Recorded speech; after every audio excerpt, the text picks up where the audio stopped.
The wind howls across a frozen plain, carrying with it the sharp sting of snowflakes that cut like tiny shards of glass. The horizon is a pale blur of silver and blue, where the sun has sunk, leaving only a fading glow behind jagged mountains of ice. Night is falling on the Ice Age, and with it comes a silence so vast it feels almost alive, broken only by the distant crack of shifting glaciers and the low, mournful cries of animals moving in the dark. Imagine yourself here. The year is not written in any calendar, but tens of thousands of years before your birth. This is a world ruled by cold, a world where survival is never certain. Across the endless tundra, mammoth herds drift like shadows, their massive forms cloaked in shaggy hair, tusks curving against the dying light. Wolves stalk them, patient and silent, their golden eyes reflecting the moon.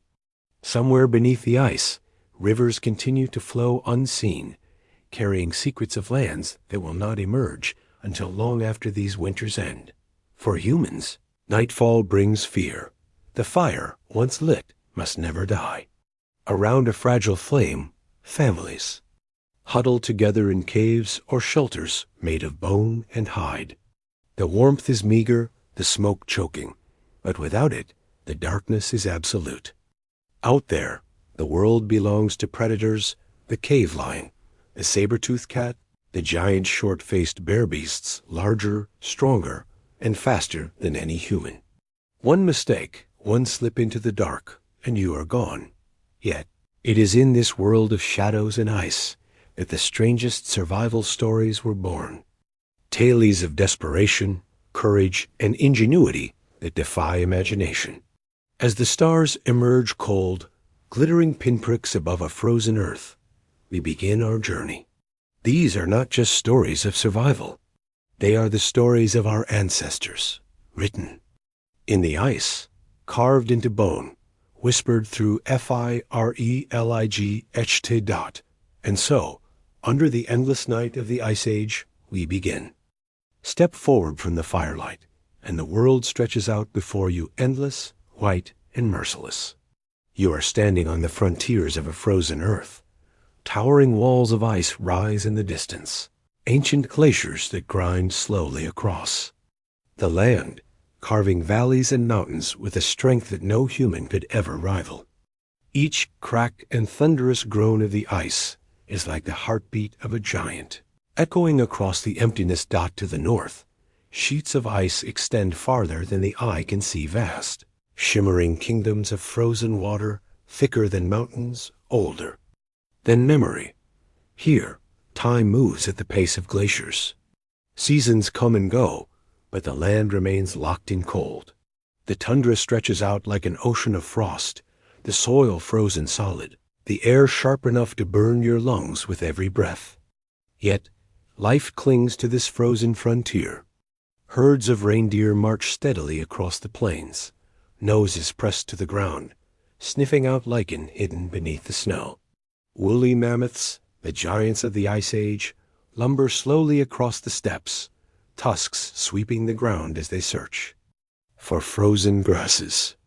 Their trails carve living highways across the snow, roads that humans sometimes follow, desperate for food, shelter, or simply direction in a land without landmarks.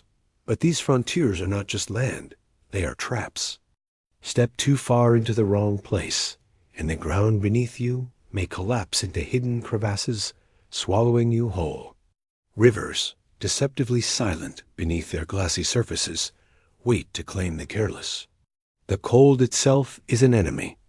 It seeps into the marrow of your bones, stealing breath and strength until even walking becomes impossible. For humans, every journey across these frontiers is a gamble. One miscalculation, one wrong turn, and the frozen wilderness will bury you without a trace. And yet, against all odds, they dared to cross. Families migrated across these plains. Entire tribes moved south and east, following the shifting line. Where survival was just barely possible, it was on these frozen frontiers It's some of the strangest survival stories of the Ice Age. Were born stories of men and women who braved storms that could strip flesh from bone, who crossed ice sheets. As vast as nations, who lived long enough to pass their bloodline forward to us. This was no ordinary wilderness. This was the edge of the world. Imagine a world where your entire species can be counted in mere thousands. Not millions, just scattered pockets of people, clinging to survival across a frozen earth. That was the fate of humans during the harshest stretches of the Ice Age. Cold did not simply freeze rivers and fields, it froze opportunities. Food was scarce, animals migrated unpredictably, and plants lay buried beneath layers of ice. A single failed hunt meant hunger. A single harsh winter storm could wipe out an entire tribe. Disease spread quickly in close quarters, and wounds often turned fatal without medicine or warmth. For early humans, survival was never guaranteed. It was a daily lottery against nature itself. Our ancestors lived with the constant knowledge that they stood at the very edge of extinction. Scientists today believe that, at one point, the number of surviving humans may have fallen to just a few thousand.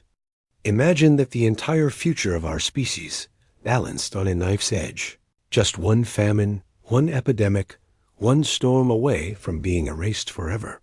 And yet, they endured. Families huddled in caves, conserving every scrap of food, stretching animal hides into shelters against the wind. Children were taught early to recognize danger, the crack of distant ice, the scent of a predator, the signs of an approaching blizzard. Every member of the group had to contribute, whether gathering wood, sewing hides, or keeping the fragile flame of fire alive. But what truly carried them through was not just strength, it was adaptation.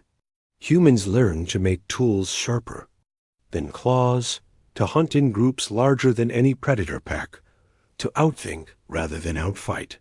They made traps in the snow, stored food in frozen ground, and used memory and story to guide future generations. Even on the edge of extinction, they built the foundation of resilience. When night fell on the Ice Age, there was no certainty that dawn would come for them. And yet, somehow, it always did. The Ice Age was not ruled by humans. It was ruled by giant creatures so strange and fearsome that they feel like legends from forgotten mythologies. Yet they were real, breathing beasts, and for those who lived then, their presence defined survival. Imagine first the woolly mammoth, towering more than twice the height of a man, its spiraling tusks stretching longer than a human's body. Covered in shaggy hair, with a hump of fat on its back to store energy, it was both a lifeline and a threat. To kill one meant meat, bone, and hide enough to sustain a tribe. But to face one unprepared was to be crushed beneath tons of fury. Then there was the saber-toothed cat, Smilodon. Unlike modern lions, it did not chase its prey across open plains. It stalked in silence, ambushing in the snow. Its teeth curved, dagger-like fangs could pierce deep into flesh, slicing arteries. In a single strike, to early humans, finding its paw prints outside a cave was a death sentence waiting to happen. In the shadows roamed the giant short-faced bear, one of the largest carnivores ever to walk the earth. Taller than any man, faster than a horse, it could cover ground with terrifying speed. Unlike today's bears, it was not a creature you might scare off with fire. It was a predator that claimed entire hunting grounds as its own. And still stranger beasts walked the frozen earth. The woolly rhinoceros, armored with thick hide and carrying a horn sharp enough to gore even mammoths. The giant ground sloth, lumbering and slow, yet armed with claws long enough to gut a man. The cave hyena, larger and stronger than its modern cousin, prowling in enormous packs that could strip a carcass clean within minutes. For humans, these beasts were both terror and necessity. They hunted them, feared them, and sometimes worshipped them. The Ice Age was a world where the line between predator and prey was thin, and humans walked it daily. To sit by a campfire under those endless stars, hearing the roar of a saber-tooth in the dark, was to know what it truly meant to be fragile.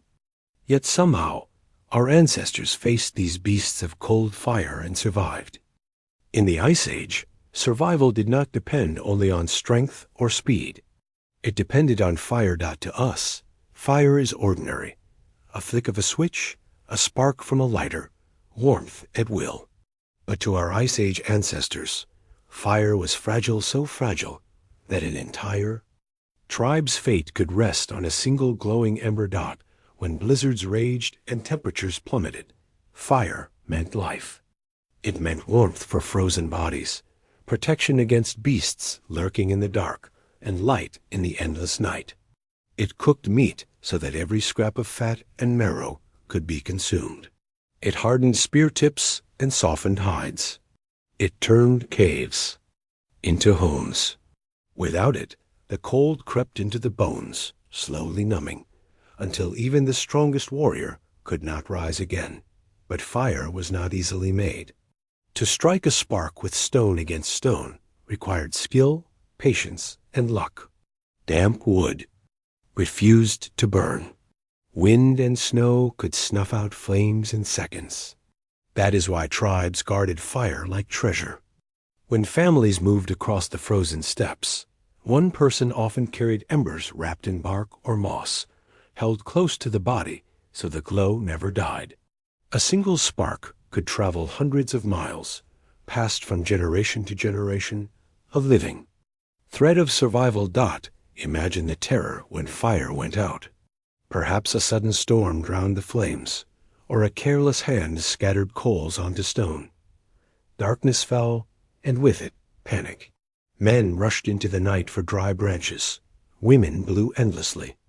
Into cold ashes, children cried in fear as predators circled outside. For without fire, humans were no longer masters of their shelter. They were prey. Yet fire was more than survival. It was spirit. Around it, people told stories, sang songs, painted their dreams on cave walls. The glow of flame became the glow of memory, the spark of humanity itself. In the Ice Age, those who kept the fire lived. Those who lost it vanished into the snow. The mammoth was both salvation and doom. To bring one down meant meat for weeks, hides for shelter, bones for tools. But to face such a giant was to stand before a walking mountain of muscle, hair, and fury. Picture this. A tribe gathers at the edge of a frozen valley. Spears tipped with sharpened stone glint faintly in the pale sun. Hunters crouch low, hearts pounding, as they watch a herd of woolly mammoths moving slowly across the snow. Their breath hangs in clouds, tusks glistening with frost. The hunters know this is the moment that will decide whether their children eat or starve. The plan is simple, but deadly. Drive one mammoth away from the herd, harry it with spears, and lead it toward a pit dug into the earth, camouflaged with branches and snow. With enough luck, the beast will stumble, fall, and die. But luck is fickle in the Ice Age. The hunters rush forward, shouting, waving fire-hardened spears. The mammoths trumpet in alarm, the ground trembling beneath their feet. Most of the herd flees, but one massive bull turns, rage burning in its eyes. Instead of retreating, it charges. The air fills with chaos. Spears are thrown, some glancing off its thick hide, others sinking shallowly into flesh. The bull bellows, a sound so deep it shakes the bones of every hunter. Snow flies as men scatter, but the beast is faster than they imagined. One misstep, one hunter too slow, and he is crushed beneath tusks and hooves. Another is flung aside, his spear snapping like a twig.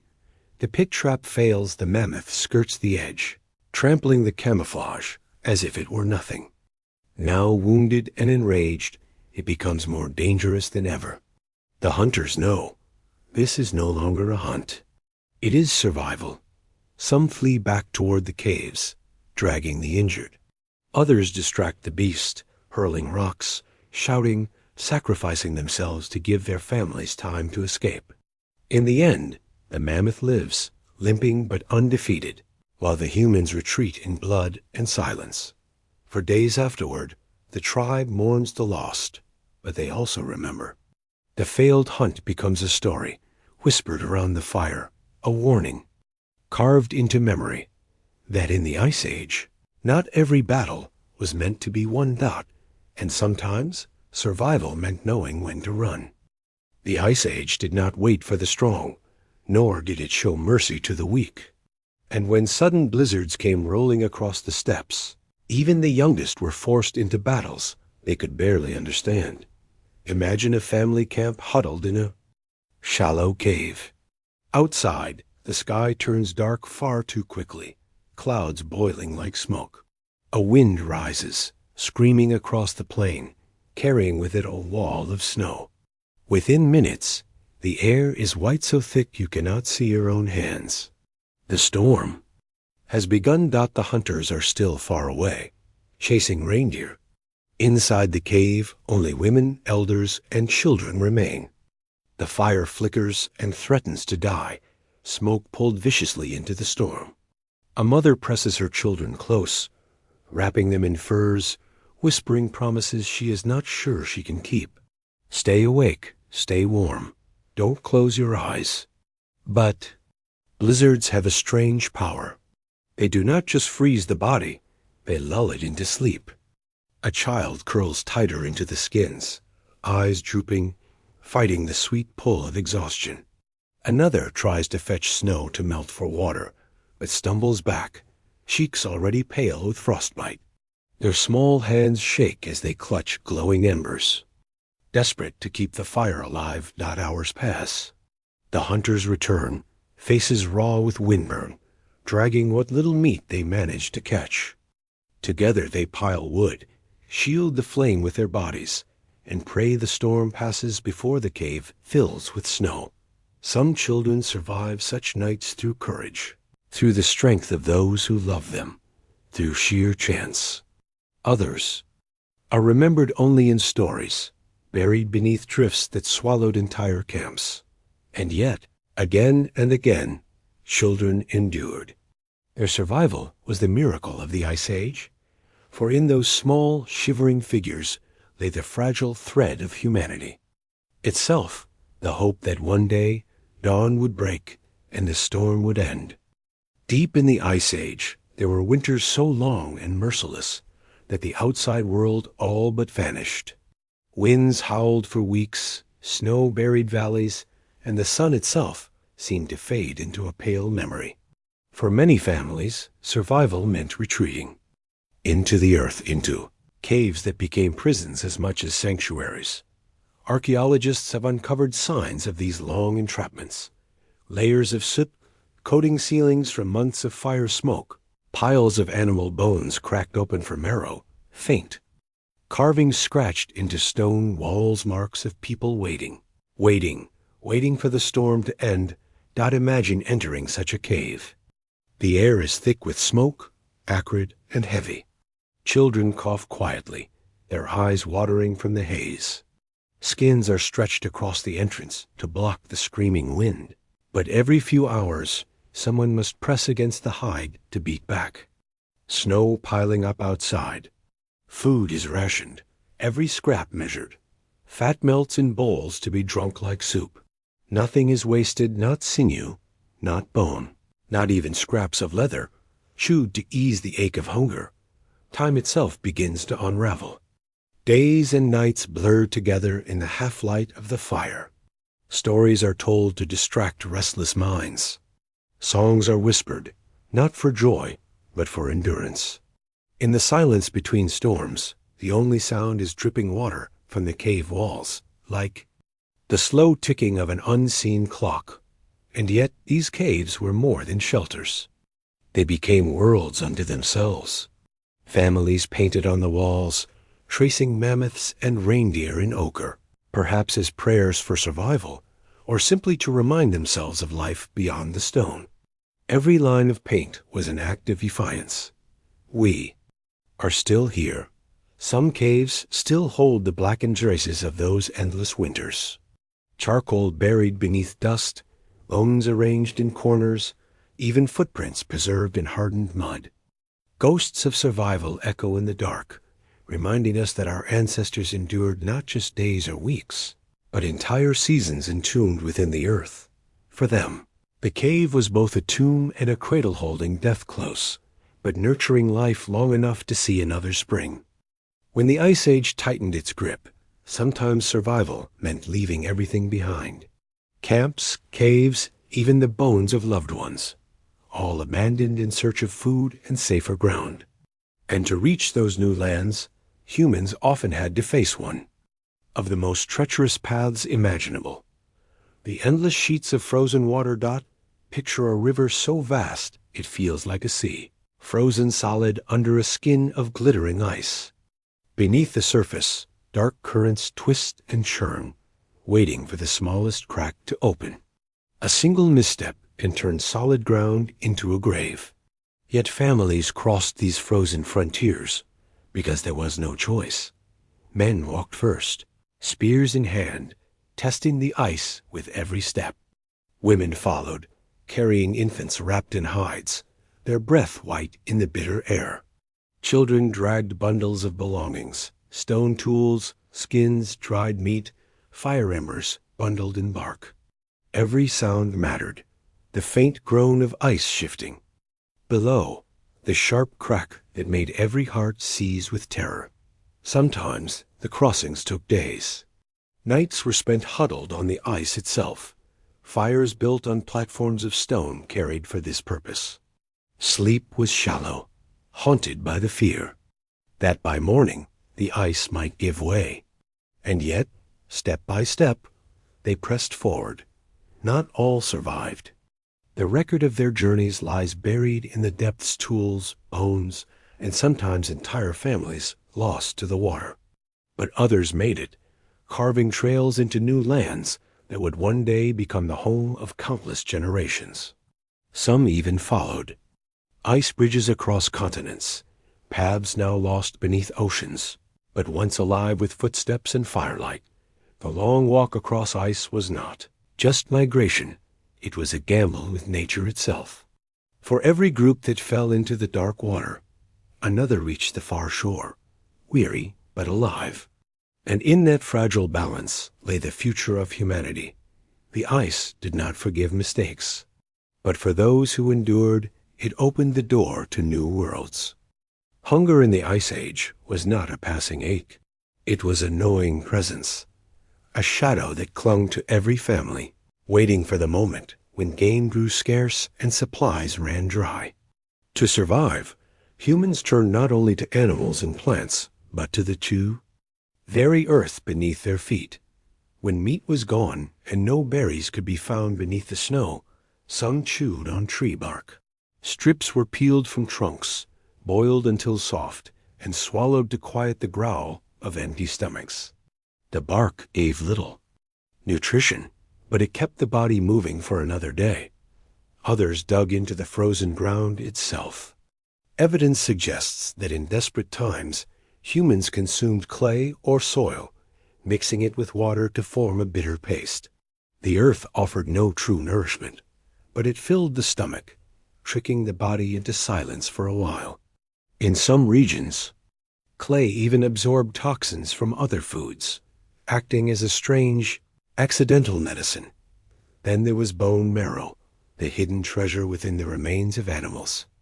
After stripping every scrap of meat, bones were cracked open with stone tools, releasing the rich, fatty marrow inside. This thick, oily substance could mean the difference between life and death, especially for children and the weak. Even the smallest fragments of bone were smashed and boiled, creating greasy soups that warmed frozen bodies. Imagine a family gathered around a pot, the broth thin and smoky, flavored not with herbs or meat, but with the essence of bones. They sip slowly, stretching it as far as possible. To them, it tastes like survival. Sometimes hunger drove people to darker measures, chewing on scraps of leather, gnawing sinew, even boiling old hides used as clothing. In the Ice Age, nothing was wasted, not even what was never meant to be. Food. Eating the earth was more than desperation. It was defiance. A refusal to let starvation claim them quietly. Each mouthful of bark, clay, or marrow was a statement. We will not die tonight. And though many did perish, those who endured carried their resilience forward, passing down the stubborn will that still burns in us today. Here are stories from the Ice Age that are whispered, not spoken. Tales so grim that even firelight could not soften their edges. Among them lies the darkest of all the moments when hunger drove humans to eat their own. Starvation was relentless. Game could vanish for weeks. Storms could trap families in caves. And every bone, every scrap of hide, every root dug from the frozen earth could already be gone. And then, when no choice remained, eyes turned inward toward those who had already died. Archaeologists have found bones, cracked not for marrow alone, but bearing marks of knives and fire, human bones. Skulls split open for brains, ribs scorched by flame, femurs shattered for their fatty cores. These are not accidents of burial. They are evidence of cannibalism, carved into history by desperation. Imagine the silence of such a night. A family huddled in darkness, the body of a loved one lying before them. The decision is not taken lightly.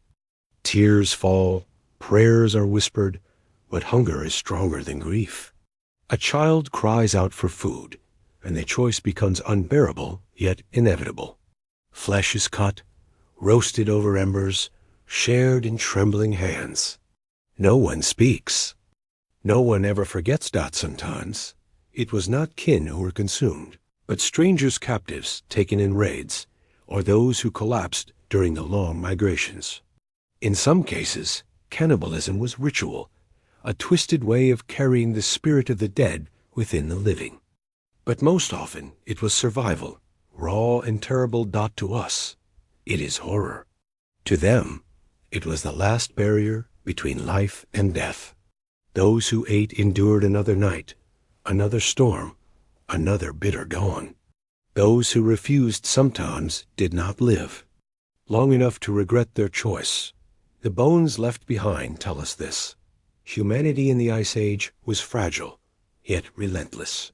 Even in its darkest acts, it clung to life with a ferocity that would one day allow us to inherit the earth. Cannibalism was not pride nor strength. It was the final cry of survival in a world that offered no mercy.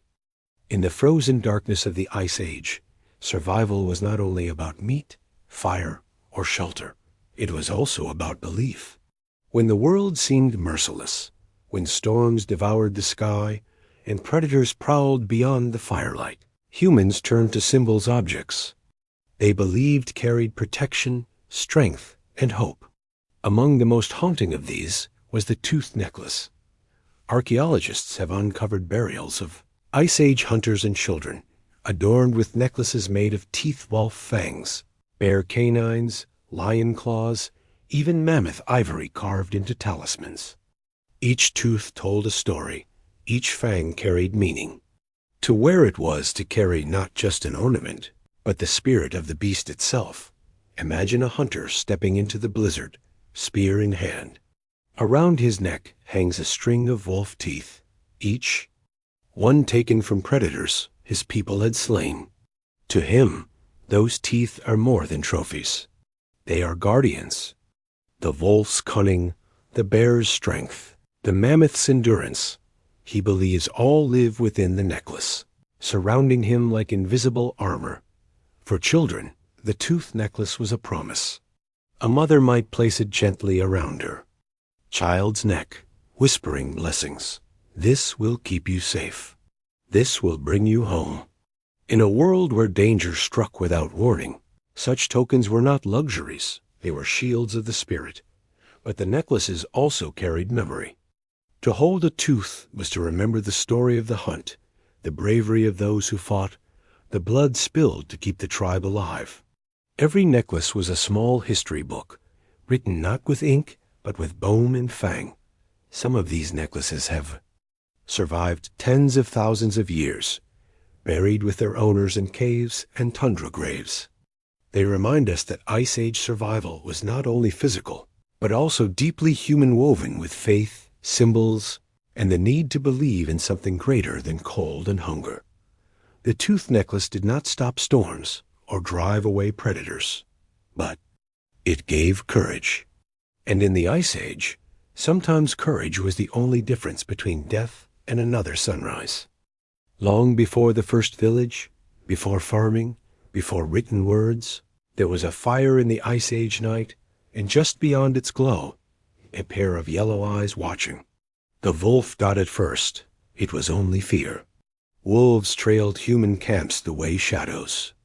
Follow light, waiting for scraps, testing the edges of courage. Their howls pierced the dark, reminders that humans were not the only hunters on the tundra. A hungry pack could strip a carcass as quickly as fire, and many tribes lost children or the weak to their teeth. And yet, something changed. Perhaps it began with a curious pup, too small or too bold, creeping close to the fire's warmth.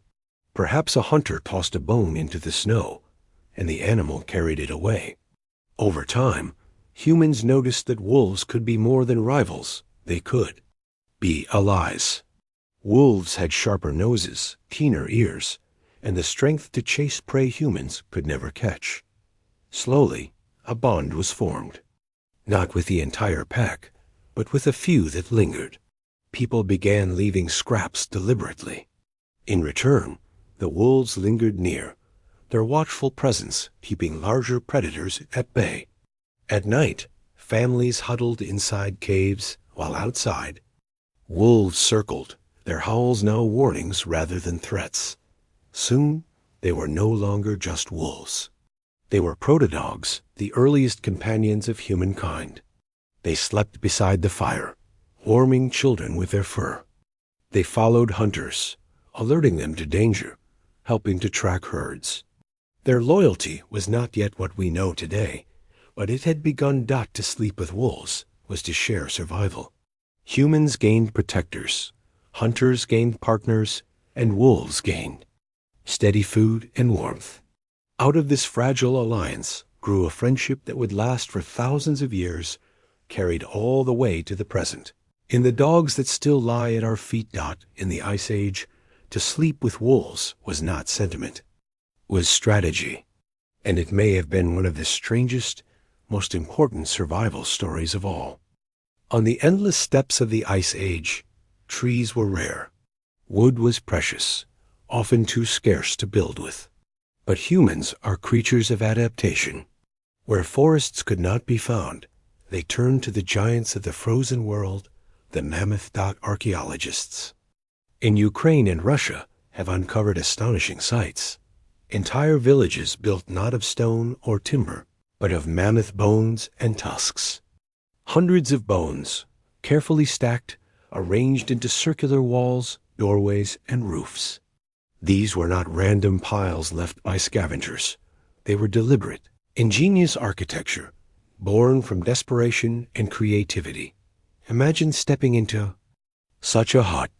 The walls are a lattice of curved ribs, tusks arching overhead like ivory beams. Skulls are fitted together to block the wind, their hollow sockets staring blankly into the room. Gaps are filled with hides stretched tight, snow packed into cracks for insulation. At the center, a fire burns, smoke curling up through an opening in the roof. The warmth clings stubbornly to the air, turning bone and hide into a fragile shield. Against the bitter cold. To build such a dwelling required not just strength, but cooperation. Dozens of mammoths had to be hunted or scavenged. Every rib, femur, and tusk carried from the kill site across frozen plains. Some villages used the remains of over 100 mammoths to create shelters that lasted years, even generations. These strange bone houses were not just survival, they were monuments to human persistence, but they were also eerie places. To sleep beneath the skulls of mammoths, To live inside walls of death must have felt both protective and unsettling. The people who built them likely saw them as sacred as well as practical, emerging of shelter and spirit, where the power of the great beasts was woven into daily life. The mammoth huts remind us that survival often meant reshaping the world, with whatever nature provided. Where others might have seen only bones, our ancestors saw homes. And in those bone villages, wrapped in ivory and firelight, humanity endured another winter. In the Ice Age, death was never far away. A hunt gone wrong, a storm too fierce, a sickness that stole breath in the night, any of these could claim a life. Yet even in such a merciless world, humans did not treat death as an ending without meaning. They created rituals, ceremonies that gave memory to the lost and courage to the living. One of the most haunting practices was the glacier funeral. When the frozen earth was too hard to dig graves, when caves were too small to hold the dead, families laid their loved ones to rest in the ice itself. Bodies wrapped in hides were carried to the edge of glaciers, where crevasses yawned like gateways. With solemn chants, they lowered the dead into the frozen depths, surrendering them to the eternal cold. Imagine the scene: torches flickering in the wind, smoke trailing into the night sky, the mourners' voices low and heavy. A necklace of beads placed upon the chest, a spear or stone blade tucked beside the body for journeys into the unknown. And then the silence, broken only by the crack of ice as the glacier swallowed the body whole. For the living, these funerals were more than sorrow. They were survival. To give meaning to loss was to ease despair. To believe the dead continued, in some form, was to steady the will of the tribe. Ritual became resilience. Archaeological sites reveal red ochre sprinkled on bodies, ivory ornaments laid in graves, even flowers pressed into frozen earth. These acts remind us that Ice Age humans were not only hunters and wanderers. They were mourners, dreamers, storytellers, people who refused to let death erase identity. The glacier funeral was both terrifying and sacred. To the mourners, the ice was not just destruction, it was preservation. The glacier became a tomb that would hold their dead safe for eternity, untouched by wolves or storms. In a world where life was fragile, memory was strength. By honoring the dead, they gave the living reason to endure. Among all the beasts of the Ice Age, few inspired more fear than the cave bear. Larger than modern grizzlies, standing over 10 feet tall when rearing up, it was a monster of fur, muscle, and bone-crushing power. For humans seeking shelter in caves, the danger was constant. For caves were the bear's domain too. Imagine a small hunting band, driven by storm into the mouth of a cavern. The fire is lit, skins stretched across the entrance, and for a moment, safety feels real. Children huddle near the warmth. Hunters sharpen spears. Then, in the dark beyond the firelight, a sound echoes, the heavy scrape of claws against stone. A growl so deep, it shakes the chest. The true master of the cave has returned. The bear charges, eyes glowing in firelight, jaws wide. Panic explodes. Spears are hurled, flames waved in desperation. The beast shrieks in rage, swiping with paws that can shatter bone. In such close quarters, there is no running, only fighting or dying. Some tales tell of hunters who drove the monster back with fire, pressing torches into its face until it retreated into the shadows. Others tell of desperate sacrifices won, man throwing himself forward, giving his people time to escape. Archaeologists have found bones deep in caves, both human and bear, intermingled as if frozen in a final battle. And there are stranger signs, still altars of bear skulls arranged carefully in niches, perhaps evidence of a bear cult, where humans honored the very creature that haunted them. Did they believe that by worshiping it, they could tame its fury? Or were those skulls trophies, proof of battles won against impossible odds. To be tracked by a cave bear was to face death itself in fur and fang. Yet sometimes survival came. From courage, cunning, or sheer luck. For those who lived, the story would be told around the fire for generations. The night we fought the giant in the cave and walked away alive.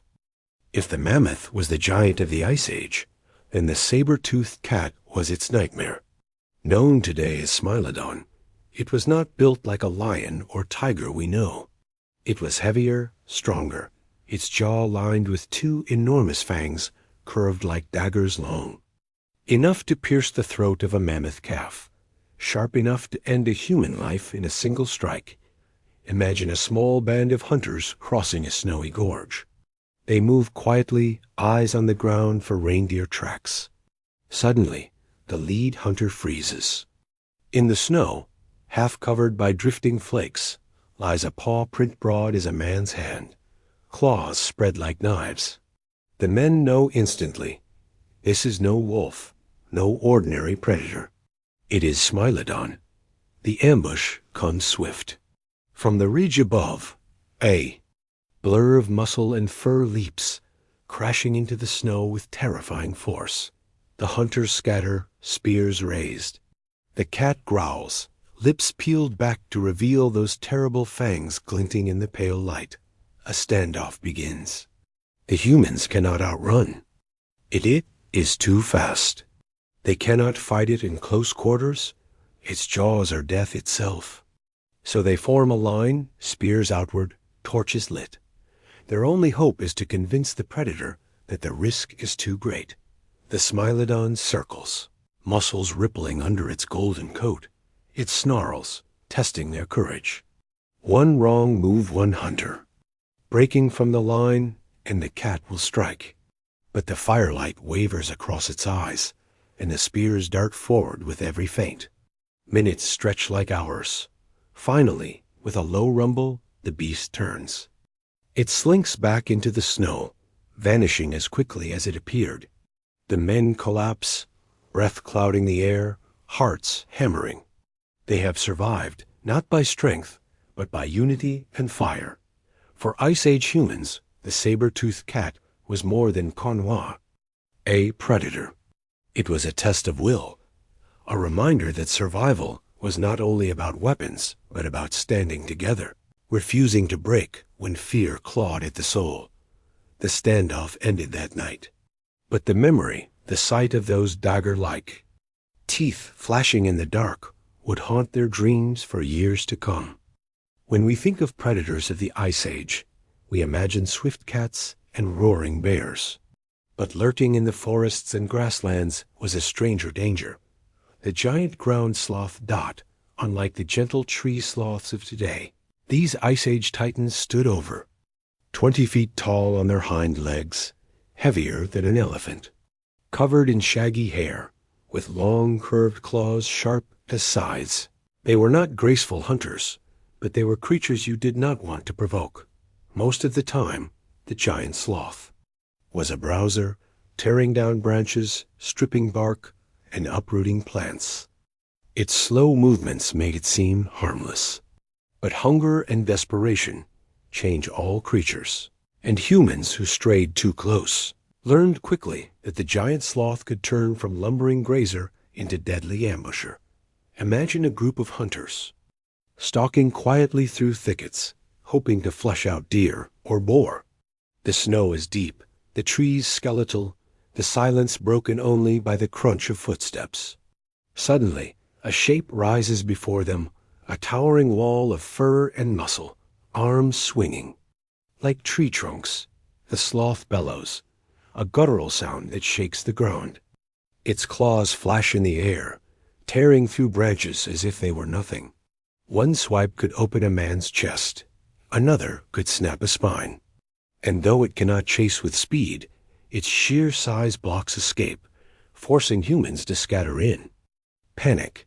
Some tales say hunters tried to wound it from a distance, spears thrown again and again until the beast collapsed under its own rage. Others tell of entire bands crushed, their remains scattered where the sloth defended its territory. Archaeological finds of broken spear points embedded in sloth bones suggest that such battles were real strange and brutal confrontations between humans and giants that were never meant to meet as enemies. The ambush of a giant sloth was not like the lightning strike of a saber-tooth.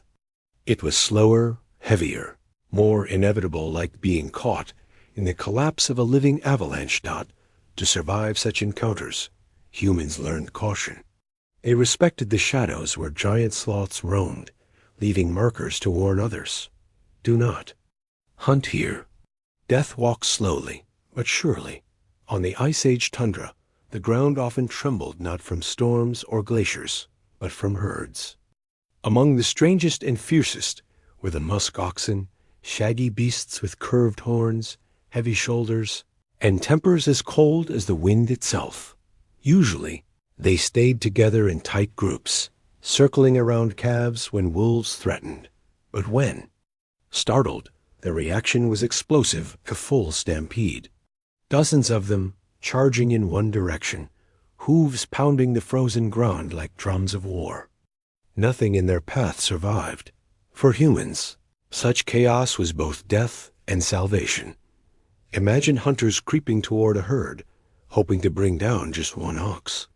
A sudden shout, the flicker of fire, or even the scent of wolves, and the entire herd surges forward. The hunters scatter, some trampled, some swept aside. But a few realize the stampede can be turned into a weapon. By driving the herd toward a cliff or a frozen river, hunters could trap or kill multiple animals at once, securing food, hides, and horns for weeks. The danger was unimaginable. A moment too long, and you would be crushed beneath hooves and horns. Yet for those bold enough, survival meant running with the herd itself, riding the chaos instead of fleeing from it. Stories tell of hunters clinging to hides, dragged along the snow until they could roll free. Others darted alongside the stampede, steering it with fire and shouts, risking death with every step. Archaeological evidence of mass kill sites, piles of musk, ox bones at cliffsides, proves these desperate gambles were real. To live through a stampede was to know the thin line between life and annihilation. The musk oxen gave nothing willingly. Survival demanded nerve, cunning, and sometimes sheer madness. But those who endured remembered the thunder of hooves as more than terror. To them, it was the sound of triumph, proof that even in chaos, humans could carve out life from the wildest fury of the Ice Age. When the herds disappeared and the plains turned silent, survival sometimes came from a stranger source, not from mammoths, not from reindeer, but from the hidden waters beneath the frozen earth. Beneath thick sheets of ice, rivers still flowed, carrying with them life in the form of fish. But to reach them was a battle of ingenuity and endurance. Imagine the scene. A starving band of hunters and families gathered on the surface of a frozen river. The wind cuts like knives, the air so cold that even breath feels heavy. With stone axes and antler picks, they begin to hack at the ice. Each strike sends cracks spidering outward, each moment a gamble that the frozen floor will not collapse. Beneath them, hours pass. Finally, the ice gives way, revealing a dark hole into moving water.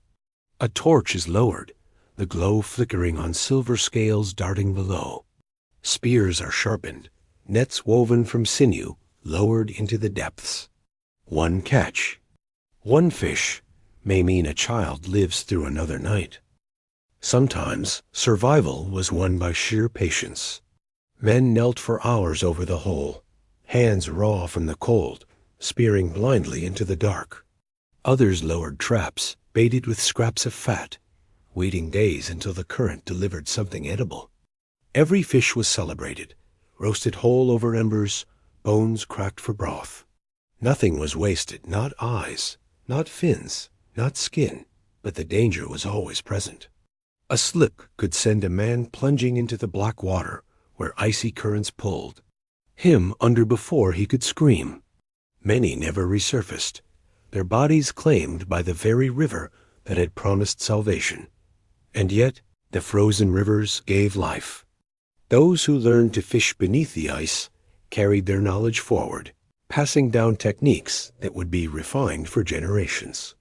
Even today, echoes of those survival methods live on in the ice fishing traditions of northern peoples. In the Ice Age, the fish beneath the ice were more than food. They were hope itself, silver glimmers in the dark, proof that even under crushing cold, life still moved unseen, waiting for the desperate and the brave to claim it. The Ice Age was already a world of cold. But there were moments when nature struck even harder, when the sky itself seemed to betray the earth. These were the days of the volcanic winters, when fire from below blotted out the light. Above, imagine a distant mountain, exploding with a roar that echoed for weeks. Ash and smoke shot into the stratosphere, spreading across continents. The sun, once faint but steady, became veiled behind a thick, choking haze. Days turned gray, nights turned blacker than ever, and the warmth of light was gone. For humans, this was terror beyond the ordinary storms. Temperatures plunged even lower. Snow fell in places where none had fallen before. Crops that tribes had gathered, wild roots, berries, seeds, failed to grow the following summer. Herds of animals wandered aimlessly, starving, vanishing into silence. Around the fire, people whispered that the sun had died. Children cried at the endless twilight, asking if morning would ever return. Rituals were performed in desperation, songs, chants, even sacrifices, anything to call the light back from the grave. But survival demanded more than prayer. Families huddled deeper into caves, rationing every scrap of dried meat. Hunters roamed, farther than ever, chasing herds that had dwindled to nothing. Some groups turned on one another, fighting for the smallest scraps of food. Archaeologists believe events like the Toba eruption in Indonesia, nearly 74,000 years ago, may have plunged the planet into such a volcanic winter. Populations dropped sharply, and human survival hung once again by a thread. And yet, even in the darkness, people adapted. They learned to store food longer, to burn bone and fat for fuel when wood was gone, to follow migrating herds into new lands. Slowly, as the ash settled, the sun reappeared, weak at first, then stronger, until warmth returned. The day the sun disappeared became a scar in memory, passed through story and myth. It was a reminder that even the sky could not be trusted, that life itself rested on fragile balance. But it also became proof of endurance, that even when the light of the world was stolen, humanity found a way to keep its own fire alive. Ice Age was not silent snowfalls and quiet frozen nights. It was a place of storms, blizzards, so violent, so cruel, that the very snow became a weapon. These were the storms of needles, when the wind carried shards of ice that cut like knives. Imagine standing on the tundra when the horizon darkens, not with clouds of rain, but with swirling white walls of snow. The wind rises, howling like 1,000 beasts. Tiny crystals of ice, sharpened by the storm, lash against skin and eyes. Within minutes, exposed flesh bleeds from the slicing sting of frozen air. For travelers caught in such storms, survival meant instant decisions. Cloaks and hides were pulled tight, faces wrapped in fur, children shielded beneath their mothers' arms. But even the thickest skins could not hold back the cutting hail of shards for long. People stumbled blindly, eyes swollen shut, lips split, hands frozen stiff around spear shafts. Some groups dug shallow pits in the snow, covering themselves with hides to wait out the storm. Others pressed against cliffs or crawled into hollowed ice caves, praying the winds would pass before their fires died.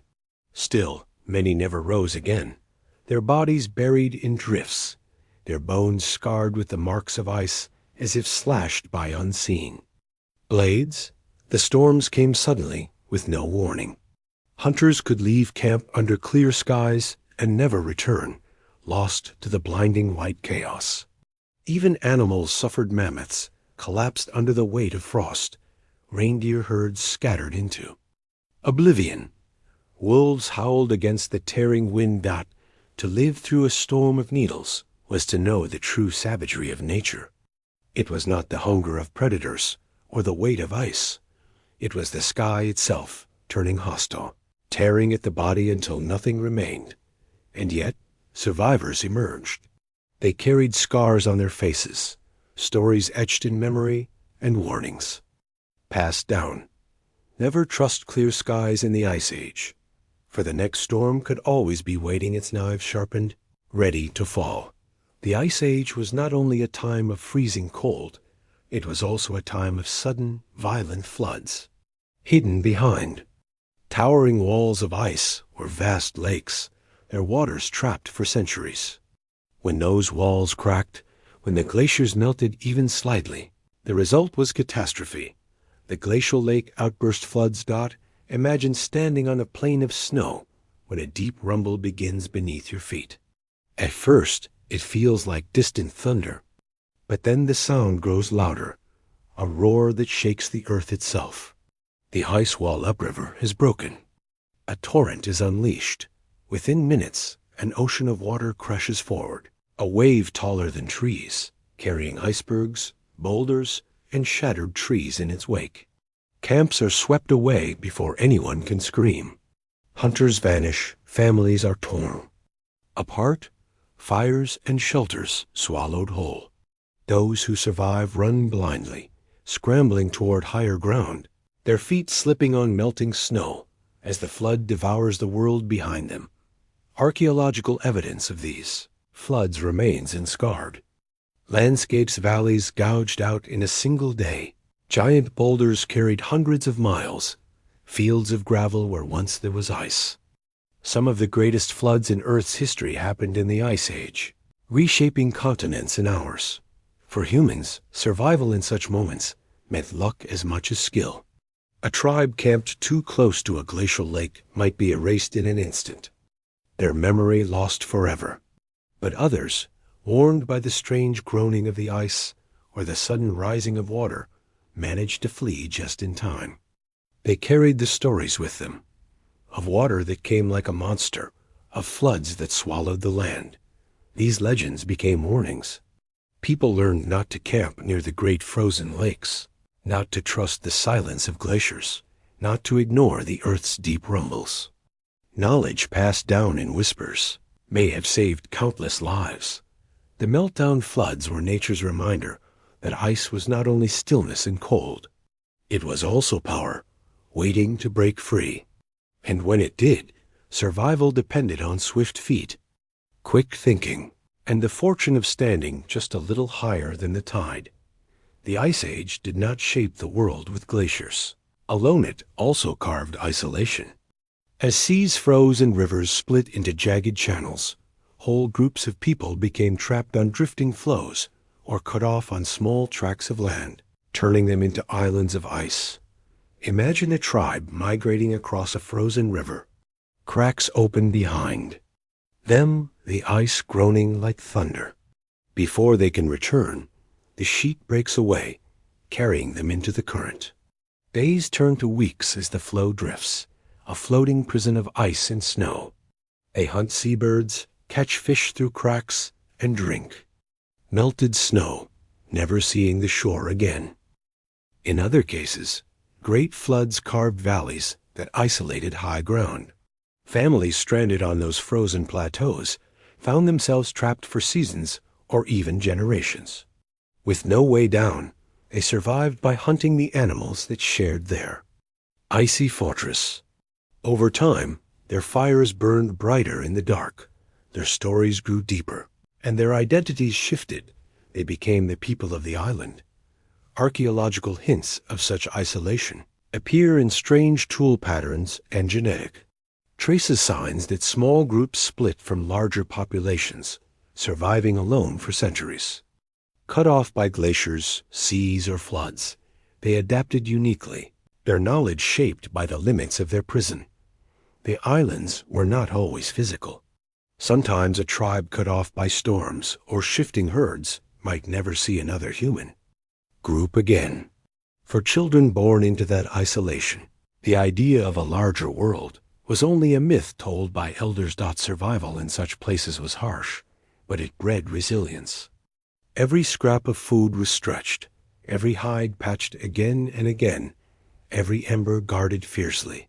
They lived with the constant awareness that rescue would never come. And yet, when the ice finally receded, some of these isolated groups rejoined the larger flow of humanity. They carried with them unique stories, songs, and ways of living, memories of generations spent as prisoners of ice. The Ice Age islands remind us that survival was not always about movement.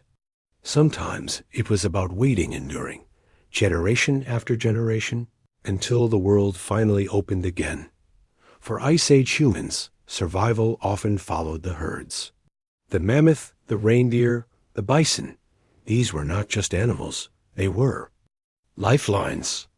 Their meat filled bellies, their hides built shelters, their bones became tools. A tribe without herds nearby was a tribe in danger, but sometimes the herds vanished, migration paths shifted, storms scattered them. Disease struck, thinning their numbers. Or the cold grew so bitter that even the strongest beasts collapsed into the snow. And when the herds were gone, humans faced the slow torture of starvation. Imagine a camp waiting day after day, eyes scanning the horizon for the familiar dark shapes moving against the white. Children ask when the mammoths will return. Hunters go out and return empty-handed, their spears unused, their faces hollow with despair. Fires burn low, not from lack of wood, but from lack of purpose. There is no meat to cook, no bones to crack. Some tribes tried to follow the missing herds, pushing into strange lands, braving rivers and storms. Others stayed, hoping they would return, rationing what little food remained. In the meantime, desperate measures became common: boiling leather, chewing bark, scraping marrow from the last brittle bones. Archaeological sites show layers of struggle periods where bones of small animals, birds, even rodents replaced the giant skeletons once abundant. Evidence of malnutrition. Children's growth stunted, elders perishing first. The absence of mammoth bones in certain layers tells a silent story. The herds were gone, and so nearly were the people. For some, the disappearance was final. Tribes faded into extinction, remembered only by artifacts buried in frost. But others endured, learning to broaden their diets, to fish beneath the ice, to snare smaller prey, to rely on roots and seeds.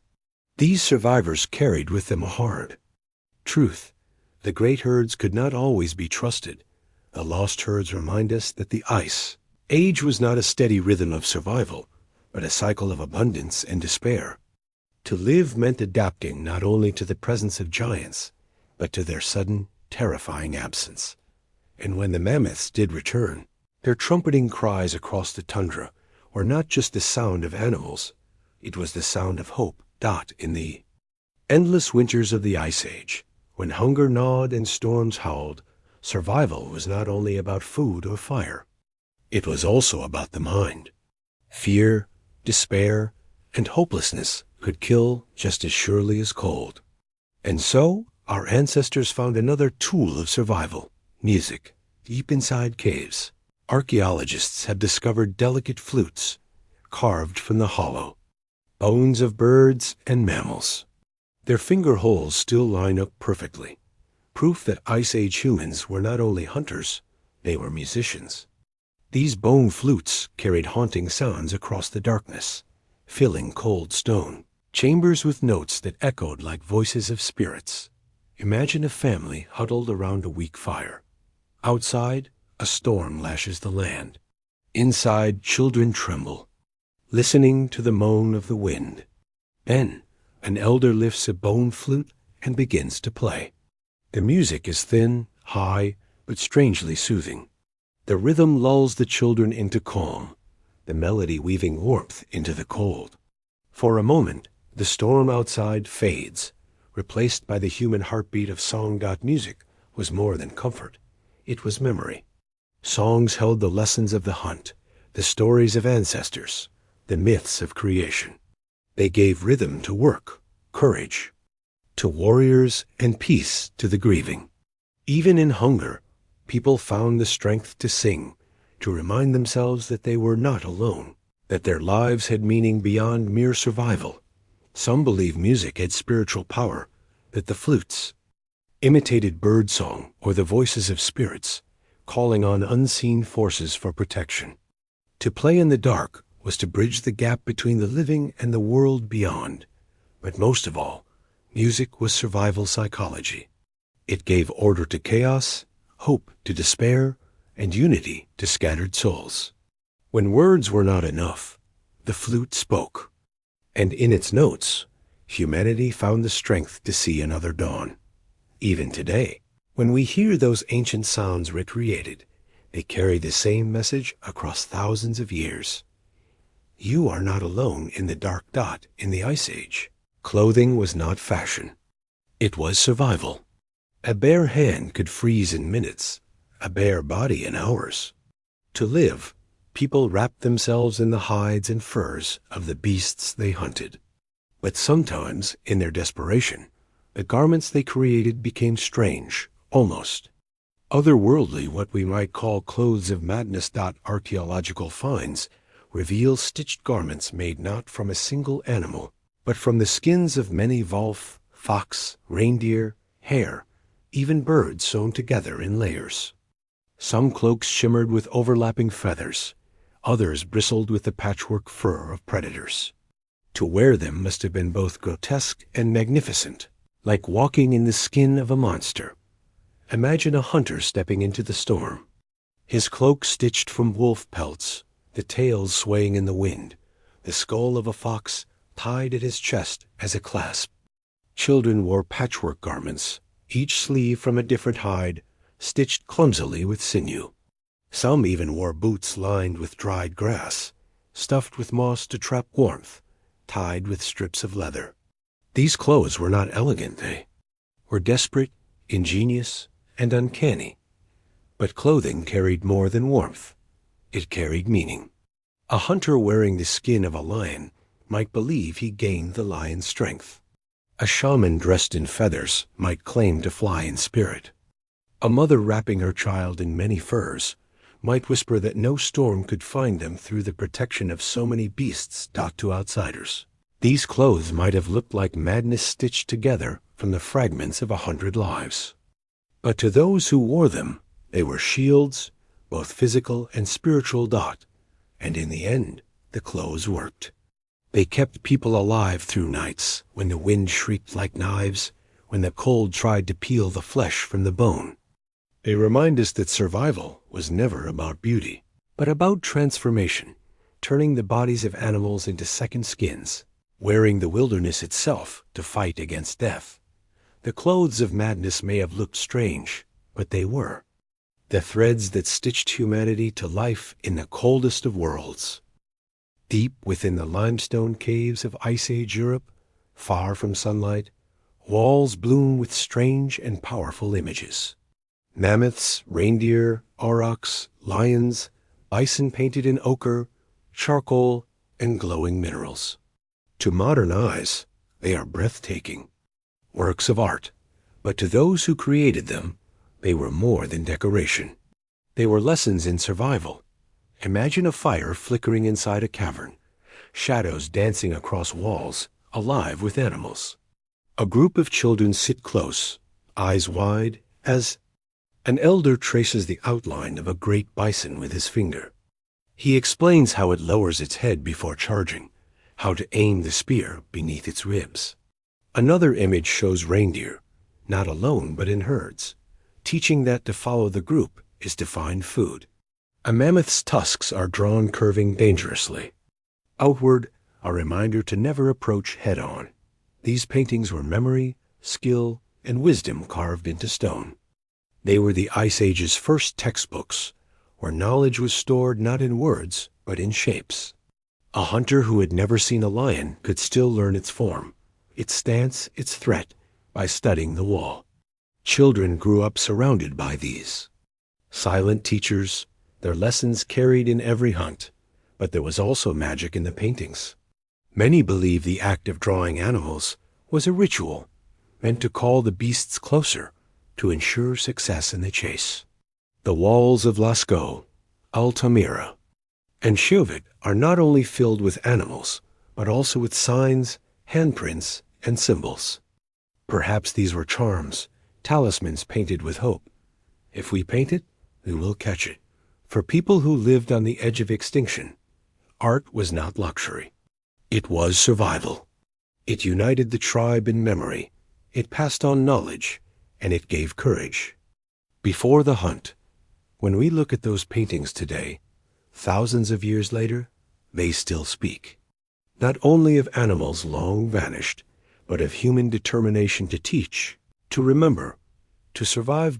In the Ice Age, the cave walls themselves became classrooms, where every brush of color was a step toward life in a frozen world. Fire was life in the Ice Age, but fire needed fuel, and wood was often scarce on the endless treeless steppes. When the last branches were gone, when snow buried every root, humans turned to the only source left to them. The very bodies of the animals they killed. Fat was precious. Thick, oily, and slow to burn, it could be melted into lamps or fed directly into flames, creating a steady, smoky light that outlasted any scrap of wood. A mammoth kill was more than meat. It was a fire that could warm an entire camp for days. Hunters carefully stripped every ounce of fat, storing it in skins, melting it into crude pots, pouring it over dry moss to ignite a flame. But even stranger was the use of blood. Fresh blood spilled on embers sizzled, releasing bursts of smoke and flame. Frozen blood could be thawed, mixed with fat, and burned like fuel. It gave off a foul smell, but in a world where the difference between warmth and frostbite was measured in minutes, the tribe endured it. Imagine a camp huddled in a mammoth bone hut. Outside, the wind shrieks like knives. Inside, a crude lamp. Burns not with oil, but with the fat of reindeer and drops of blood added to keep the flame alive.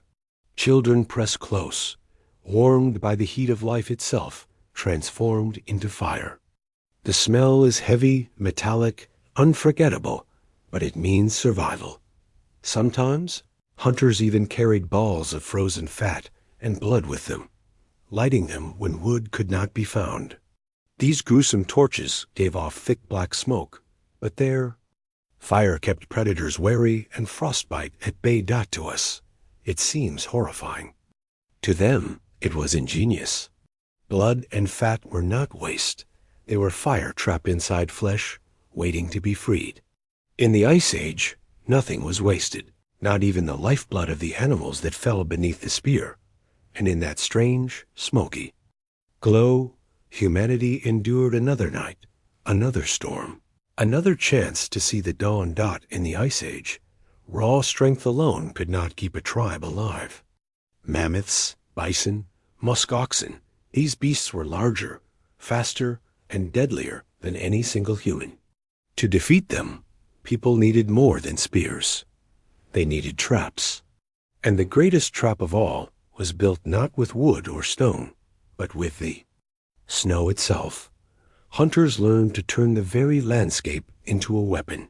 They carved pits into frozen ground, covering them with branches and snow. They dug channels that funneled herds toward hidden dangers. They shaped walls of ice to guide animals into narrow corridors, where spears rained down from above.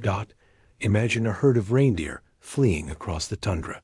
The hunters shout, wave torches, and drive them forward. The animals, blinded by panic, run straight into an invisible pit. The snow gives way beneath their hooves. Screams echo, horns thrash, and the hunters close in with spears and knives. The trap has worked, but it was dangerous work. Sometimes the animals sensed the danger.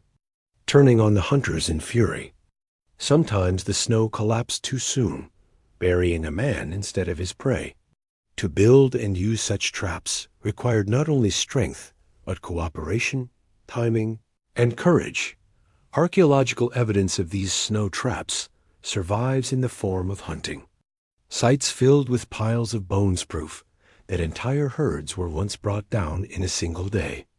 These were feasts of survival, when for once hunger was pushed back and the tribe could rest, if only for a short while.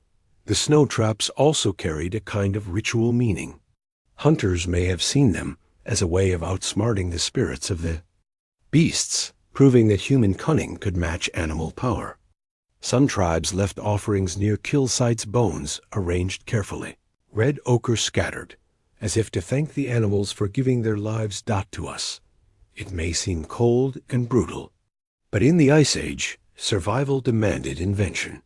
Snow, the very substance that threatened to bury them, became the tool that kept them alive. In every snow trap lay the story of humanity's growing mind turning weakness into strength, fear into strategy, and frozen ground into a weapon. Long before modern humans spread across the earth, another kind of human ruled the cold, the Neanderthals. Stockier, stronger, with powerful arms and deep chests. They were built for the Ice Age. For hundreds of thousands of years, they thrived. Among glaciers and forests, hunting mammoths, bison, and reindeer with skill and courage. But by the time our own ancestors arrived in Europe, the Neanderthals were already facing their final struggle. Their numbers dwindled, their groups scattered, their firelight fading one cave at a time. Imagine a small band of Neanderthals sheltering in the Pyrenees. Snow has fallen for weeks, sealing the mountain passes. Their hunts grow desperate, their spears worn thin from use. Children shiver in furs stitched from scraps. The great herds no longer wander close. Instead, they see strangers on the horizon. Homo sapiens, taller, more numerous, carrying new tools, new weapons, new songs. For the Neanderthals, survival became a battle on two fronts, against the ice and against the newcomers. Archaeological sites show evidence of their final ingenuity, sophisticated stone tools, shelters built from mammoth bones, even pigments used to decorate bodies and graves. They were not brutes. They were survivors, fighting to the very end with creativity and fire. But the world was changing. As climates shifted, food grew scarcer. As modern humans spread, competition grew fiercer. Slowly, tribe by tribe, the Neanderthals disappeared. The last of them clung to small refuges, caves in Spain, valleys in Croatia, until finally their fire burned no more. And yet their story did not end entirely. In our own DNA, fragments of Neanderthal blood remain, carried by millions of people. Today, their legacy whispers in our bones, our immune systems, even our skin and hair. In a way, the last Neanderthals never truly vanished. They live on within us. Not to think of their final days is to feel the weight of the Ice Age. A reminder that survival is not promised, that even the strongest can fade when the world shifts. But it is also a reminder of kinship, that once, long ago, we were not alone by the fire. For most of history, the Denisovans were ghosts. No legends spoke their names, no stories passed them down. They were forgotten until a fragment of bone, a child's finger, was found deep inside a Siberian cave. From that single bone, a whole lost people emerged.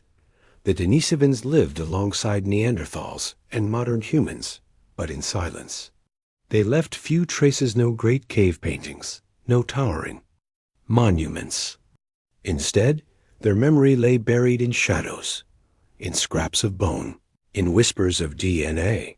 Imagine their world, the Altai Mountains, frozen rivers winding between ridges, vast forests of pine groaning under snow. The Denisovans sheltered in caves, their fires glowing faintly against the endless night.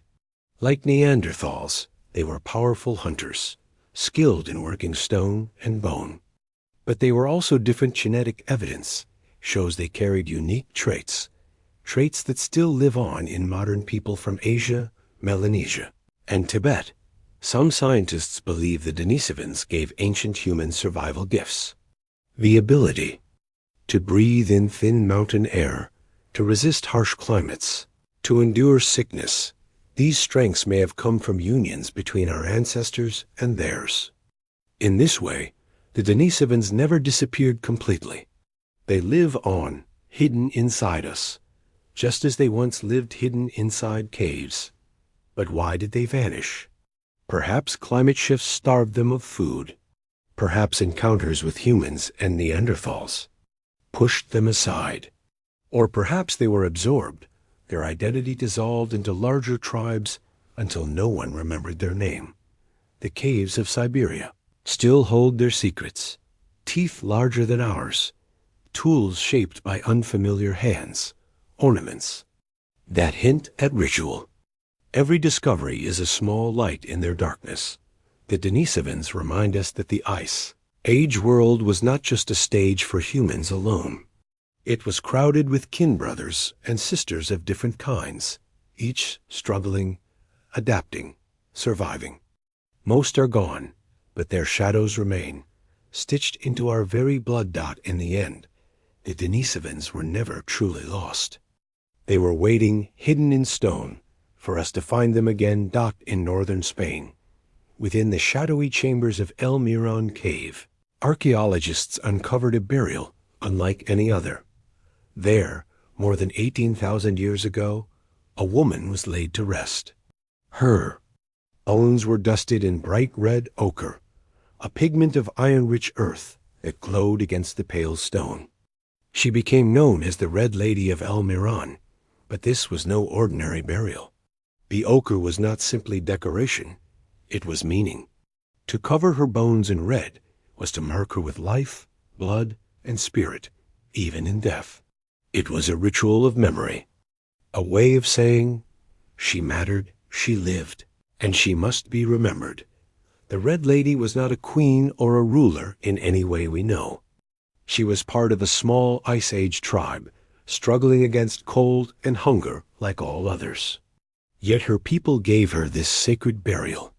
They placed her body carefully, sprinkled ochre with intention, perhaps sang songs over her still form.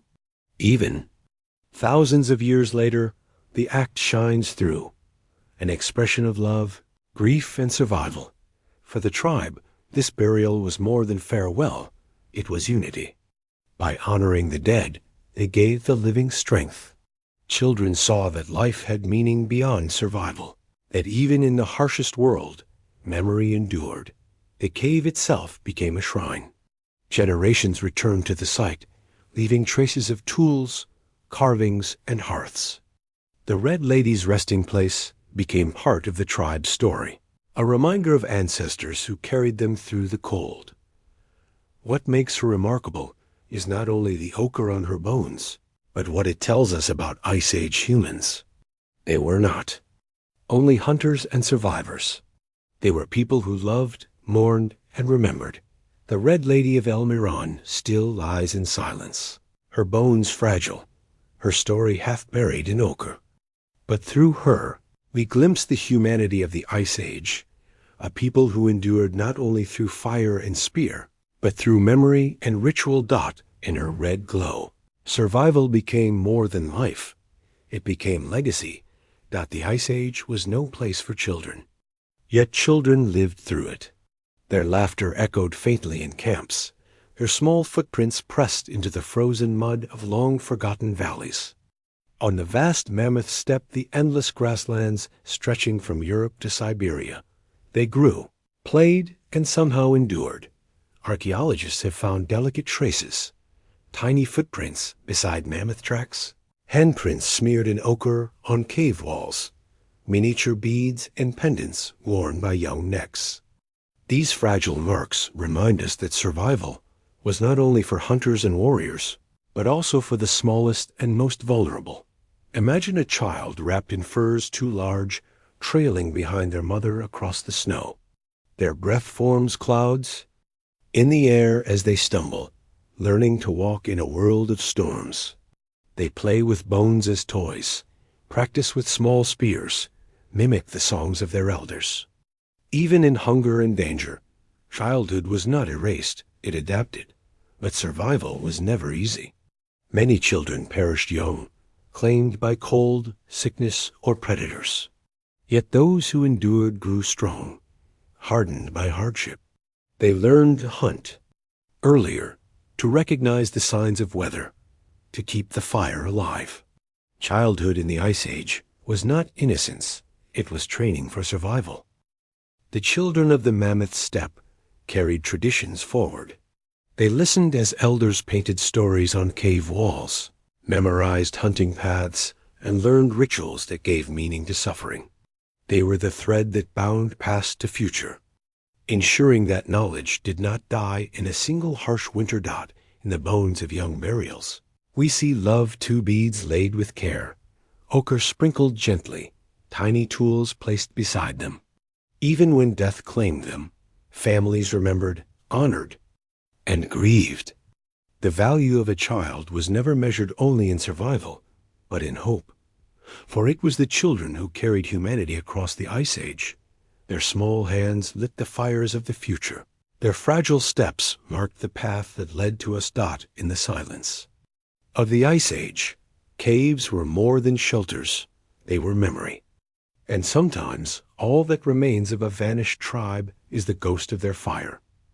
Archaeologists have entered caves deep in Europe and Siberia to find blackened ceilings, layers of soot, rings of stone where fires once burned, charcoal scattered.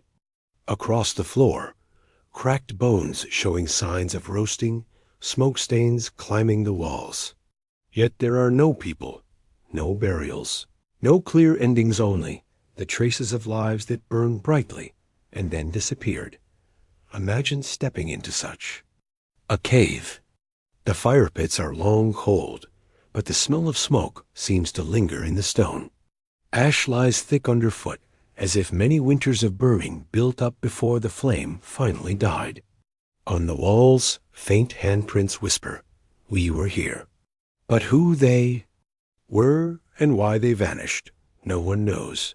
Perhaps the tribe left, driven by storms or famine, never to return. Perhaps disease or disaster claimed them, their last embers extinguished by wind. Or perhaps they simply moved on, leaving their fire as the only marker of their passing. The caves hold their secrets tightly, their forgotten flames flickering only in imagination. These sites remind us of the fragility of Ice Age survival. One failed season, one broken migration, and a people could vanish without trace. Yet there, fires endure longer than their names, silent testimony to lives lived in struggle and resilience. The Cave of Forgotten Fires is not just an archaeological mystery, it is a human one. Every blackened stone is a reminder that entire worlds once existed, entire stories once told, which we will never fully recover. Still, the ashes whisper across time. Though the people are gone, their fire was real. It burned in the dark. It kept them alive. And for a brief moment, it lit the Ice Age night in a world of storms and predators. Humans often turn to more than spears and fire. They turn to visionaries, men and women who claim to walk between the living and in the spirit world. These were the shamans of the Ice Age, figures whose bones still tell their story. Archaeologists have found burials unlike any others, skeletons buried with antlers, beads and carved figurines, bones painted with red ochre, skulls placed carefully among animal remains. These were not ordinary hunters. These were people set apart, believed to carry power beyond the human dot. Imagine a shaman in a dark cave, skin painted in ash and ochre, sitting beside a fire that flickers against the stone. Around him, the tribe gathers in silence. He chants in rhythms that echo the heartbeat, his breath clouding in the icy air. The bones of animals lie before him. Bear claws, mammoth tusks, bird wings objects, he claims carry the voices of spirits. He tells of visions, where the herds will move, when the storm will end, how to heal the sick. To the people, his words are more than guesses. They are survival. A wrong hunt wastes strength. A wrong journey costs lives. The shaman's visions, whether born of wisdom or trance, give direction when the world seems unknowable. And in death, the shaman's body was treated with reverence. His bones were placed carefully, as if they still carried power. Sometimes they were left in caves, sometimes scattered among sacred fires. Tribes may have returned to these bones for guidance, whispering prayers to the silent remains. The shaman was not always a figure of peace. Some stories hint at fear, that shamans could curse as well as bless, that their visions could bring madness as easily as hope. Yet in the desperate cold, any force that offered even the illusion of control was clung to fiercely. The bones of shamans remind us that survival in the Ice Age was not only about what could be hunted or built. It was also about belief, the conviction that unseen powers guided the living. And whether true or imagined, that belief gave people strength to endure one more storm, one more night, one more fragile dawn. Among the predators of the Ice Age, few inspired as much awe and terror as the bear. Towering, powerful, capable of killing with a single blow, yet also a creature that, like humans, walked on two legs at times, lived in caves, and survived the same brutal winters. To many tribes, the bear was not just an animal. It was something more. A spirit, a rival, a god. Archaeologists exploring ancient caves have found curious arrangements. Bear skulls carefully placed on stone shelves, jaws aligned neatly, bones painted with red ochre. These were not hunting leftovers. They were deliberate. Signs of what? Some call the bear cult, an Ice Age religion built on reverence for the predator that shared their world. Imagine a ceremony deep in a cave.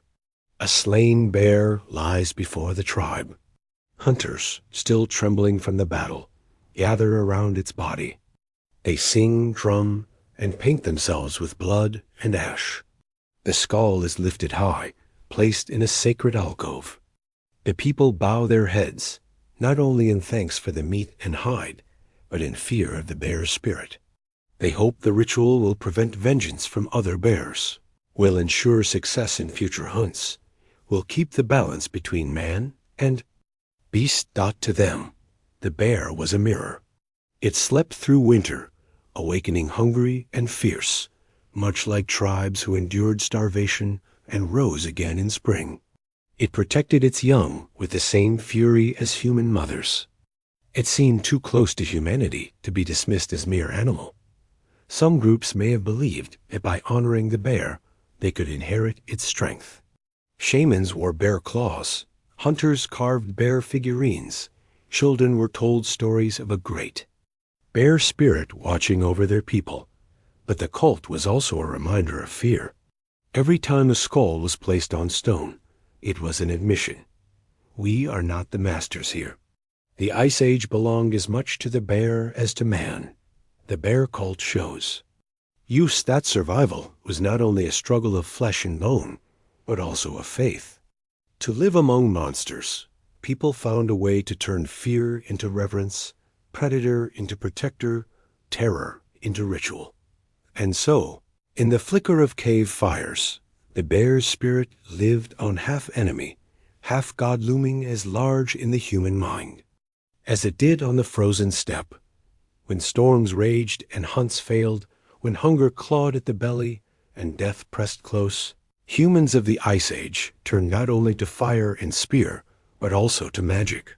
Tiny objects, carved by hand, carried hopes greater than their size. These were the stone dolls and charms of survival. Across Ice Age sites, archaeologists have uncovered small figurines, women with rounded bodies, animals etched into bone, stones smoothed into human shapes. Some call them Venus figurines. Others see them as dolls, idols, or charms. But all agree they were not mere decoration. They were symbols of life. Imagine a mother placing a small stone figure into her child's hand before a journey. She whispers, "This will keep you safe." The figure, worn smooth by years of touch, is not powerful by itself. Its power lies in belief, the shared hope that spirits or ancestors listened, that fate could be bent, that survival could be guided by something more than chance. Some charms were worn as necklaces, made from carved ivory or pierced animal teeth. Others were buried in the ground, offerings to unseen forces. Hunters carried them into the wild, kissing them before throwing spears, believing the charm would guide their aim. These dolls and charms were also lessons. The figures of women, carved with exaggerated bellies and breasts, may have symbolized fertility, the promise of children, the continuation of life in a world where death was constant. They were reminders of endurance, hope carved into stone. To modern eyes, they seem simple, almost primitive. But to Ice Age people, they were anchors in the storm. When all else failed, belief remained. And belief itself could give strength. Courage to step into the blizzard, the will to keep walking when the body wanted to fall. The stone dolls tell us something profound. Survival was never only physical. It was spiritual, emotional, and symbolic. The Ice Age was endured not just with spears, but with stories, songs, and charms clutched tightly in frozen hands. And perhaps when a child smiled at the gift of a doll, when a hunter found courage. In a pendant of bone, survival was made just a little more possible. Hunger was the constant companion of the Ice Age. It gnawed at bones, hollowed cheeks, and filled camps with silence. Yet in the darkest nights of famine, when no food remained and despair threatened to consume the tribe, people turned to something unexpected. Dance. Archaeological hints of rhythmic rituals survive in carved instruments, footprints pressed into cave floors, and patterns of ash that suggest gatherings around fire. These were not dances for joy alone. They were survival rituals meant to strengthen the body, sharpen the spirit, and remind the hungry that life still pulsed within them. Imagine a circle of gaunt figures around a fire that burns low, fueled only by scraps of bone and fat. Their stomachs ache with emptiness, but their feet begin to move, stamping slowly in rhythm. Hands clap, voices chant. The weak lean on the strong. The circle tightens. The firelight flickers across their faces, hollow yet fierce. For hours, they move together, swaying, leaping, shaking rattles of bone and stone. The dance becomes more than movement. It becomes defiance. Each step declares, "We are not finished. We still live." The rhythm lifts the mind away from hunger, carrying it into trance, where weakness turns to strength and exhaustion to endurance. Children join in, laughing despite their hunger, their small feet pattering on the frozen ground. Shamans paint their faces, invoking spirits of animals and ancestors to guide them through famine. The dance binds the tribe together, fusing their pain into unity. No one suffers alone. Their steps carry each other. In some traditions, the dance may have been an offering, an attempt to call back the herds, to awaken the spirits of mammoth and bison, to stir fortune itself. Whether or not it worked, the act of dancing gave hope where none should have existed. To us, it seems strange that starving people would waste precious energy on dance. But to them, it was nourishment of another kind, food for the soul. Fire. For the will. For in the Ice Age, survival was not only about eating. It was about believing that tomorrow was still worth reaching. And sometimes, belief was found in the beat of feet against frozen earth, in the dance of survivors. When blizzards roared and the world outside turned to endless white, silence could crush the spirit as much as hunger or cold. In those moments, survival depended not only on fire and food, but on something less tangible songs. The Ice Age people had no writing, no books, no carvings detailed enough to tell their history in full. What they had were voices, stories, and lessons carried in melody, repeated from parent to child, tribe to tribe. These songs were more than comfort. They were survival manuals set to rhythm. Imagine a family huddled in a dark cave. The wind shrieks outside, rattling skins stretched. Across the entrance, the fire burns low. Then, in the stillness, an elder begins to sing. The words are old, older than memory, about the path of herds, the way to find hidden springs, the dangers of certain valleys. Children join in, their high voices lifting, the rhythm keeping fear at bay. For a moment, the storm loses its power. Songs carried knowledge too fragile to risk forgetting. A melody might teach the timing of reindeer migrations, the tricks of setting snow traps, the way to preserve marrow through the cold months. By repeating them, tribes ensured that even the youngest could hold survival wisdom in their minds. Songs were also spells against despair. Hunters sang before leaving on dangerous journeys, voices echoing into the snow. Mothers sang to babies, not only to soothe them, but to remind themselves that life continued, even when death pressed close. Shamans sang during rituals, calling on unseen forces, weaving belief into sound. Some songs may have been nothing more than chants, simple beats to match the rhythm of work. Others may have been haunting melodies, echoing in caves where drawings of mammoths and lions seemed to come alive in the flicker of flame. For the people of the Ice Age, to sing was to resist. It was to say, the storm may rage, but it cannot silence us.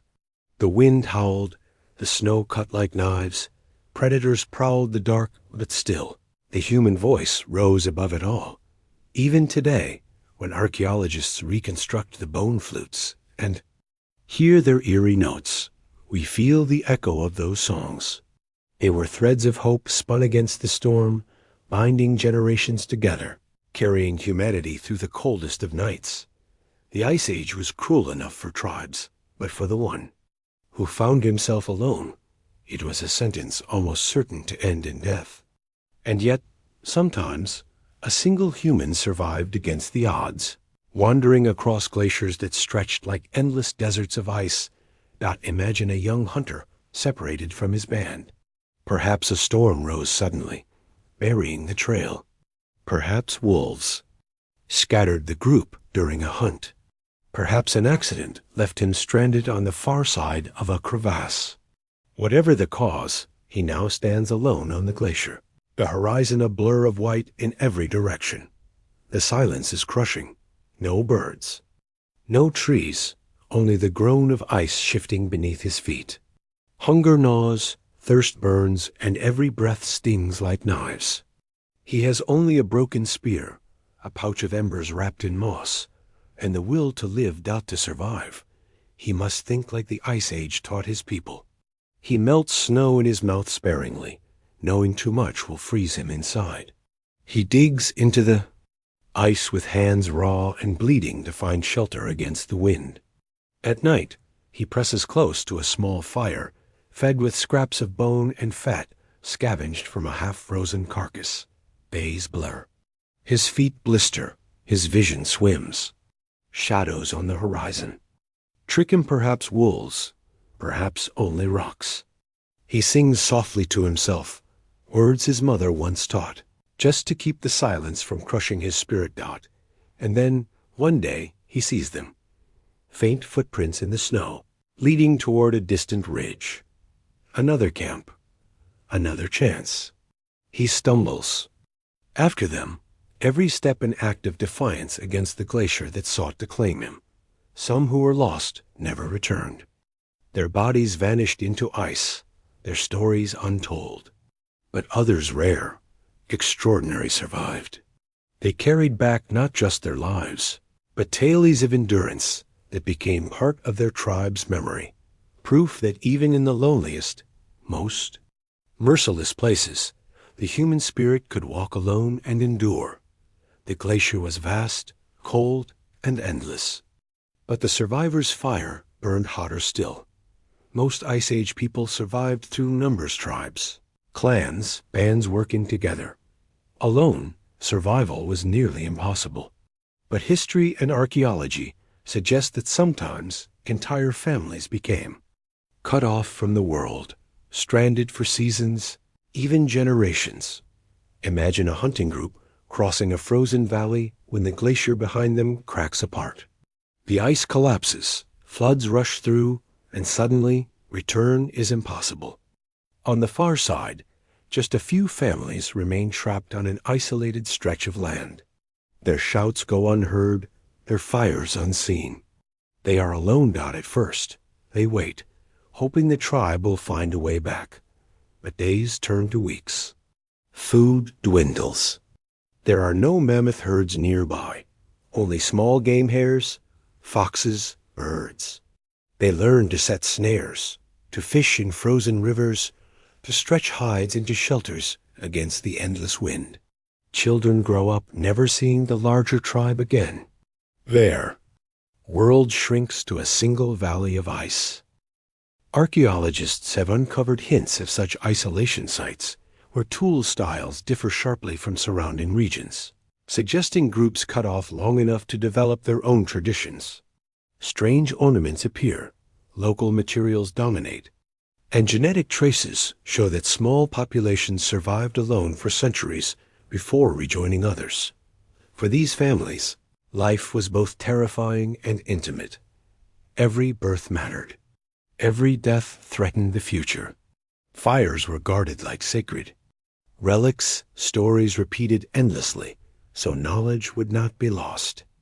Over time, they may have seen themselves not as survivors abandoned, but as a people apart chosen by the spirits, bound to their land of ice. The Robinson Crusoes of the Ice Age remind us that survival was not always about movement and migration. Sometimes it was about endurance in one place, no matter how bleak. They carved homes into caves, raised children among silence, and left behind traces that still whisper of their resilience. They may have felt forgotten. Yet through their survival, the human story endured. In the frozen heart of the Ice Age, few creatures were as vital to human survival as the reindeer. They were not the giants like mammoths, nor the predators like cave lions. Yet they were lifelines herds that carried food, clothing, and hope across the tundra. Every year, the reindeer migrated in vast rivers of life, flowing across the land, in thousands. For humans, following them was not just strategy, it was necessity. The herd decided the path, and the tribe followed.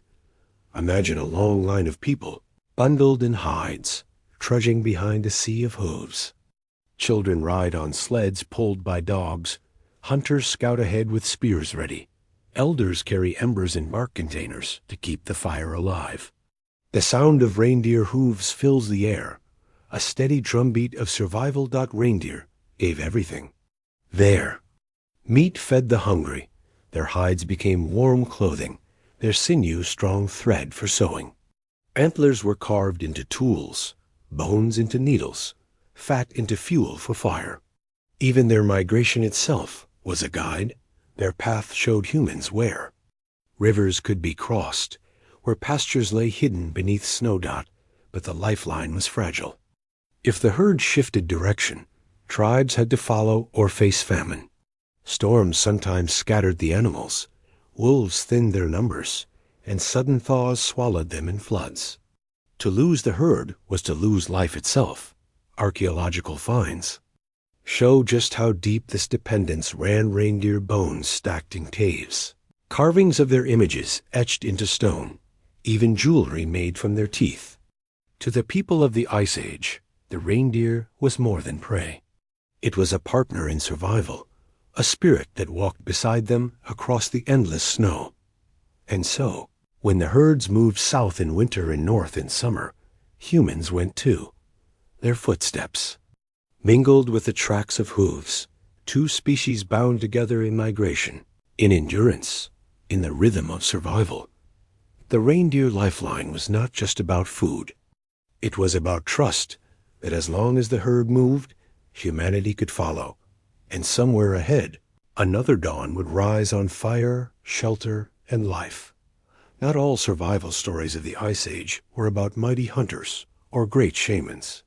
Some belonged to the unexpected, the weak, the young, the overlooked. Among the fireside tales whispered in later generations was one such legend, the girl with the ice knife. She was no warrior. Too young to hunt mammoth, too small to carry heavy spears. Yet one night, when her family's camp was attacked by predators, she became their only chance. The story begins in a blizzard. The wind howled, drowning out the cries of the camp dogs. Out of the snow emerged Shadow's wolves, lean and desperate. The hunters were away. Only women, elders, and children huddled. Near the fire, the wolves circled, eyes glowing in the stormlight. The girl knew they would break through. She had no spear, no bow, no weapon. But she had Snow and Ice Dot with trembling hands. She carved the edge of a shard, shaping it into a blade sharper than stone.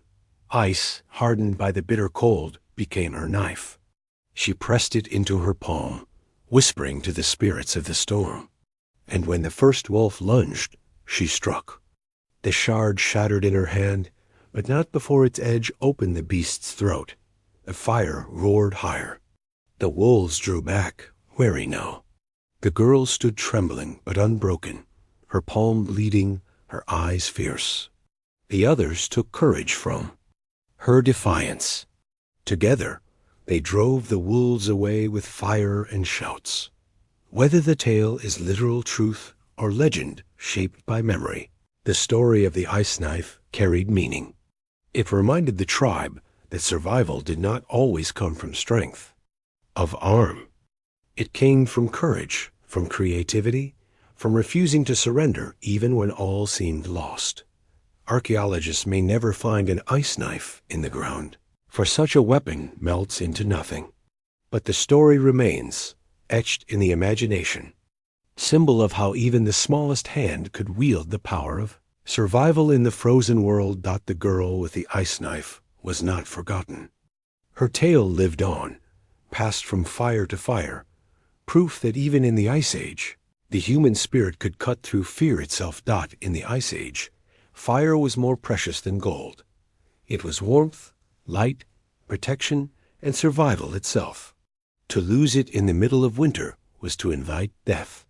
And so, when a camp's flames died and no spark remained, desperate people sometimes turned to their only option: steal fire from others. Imagine a small family huddled in darkness.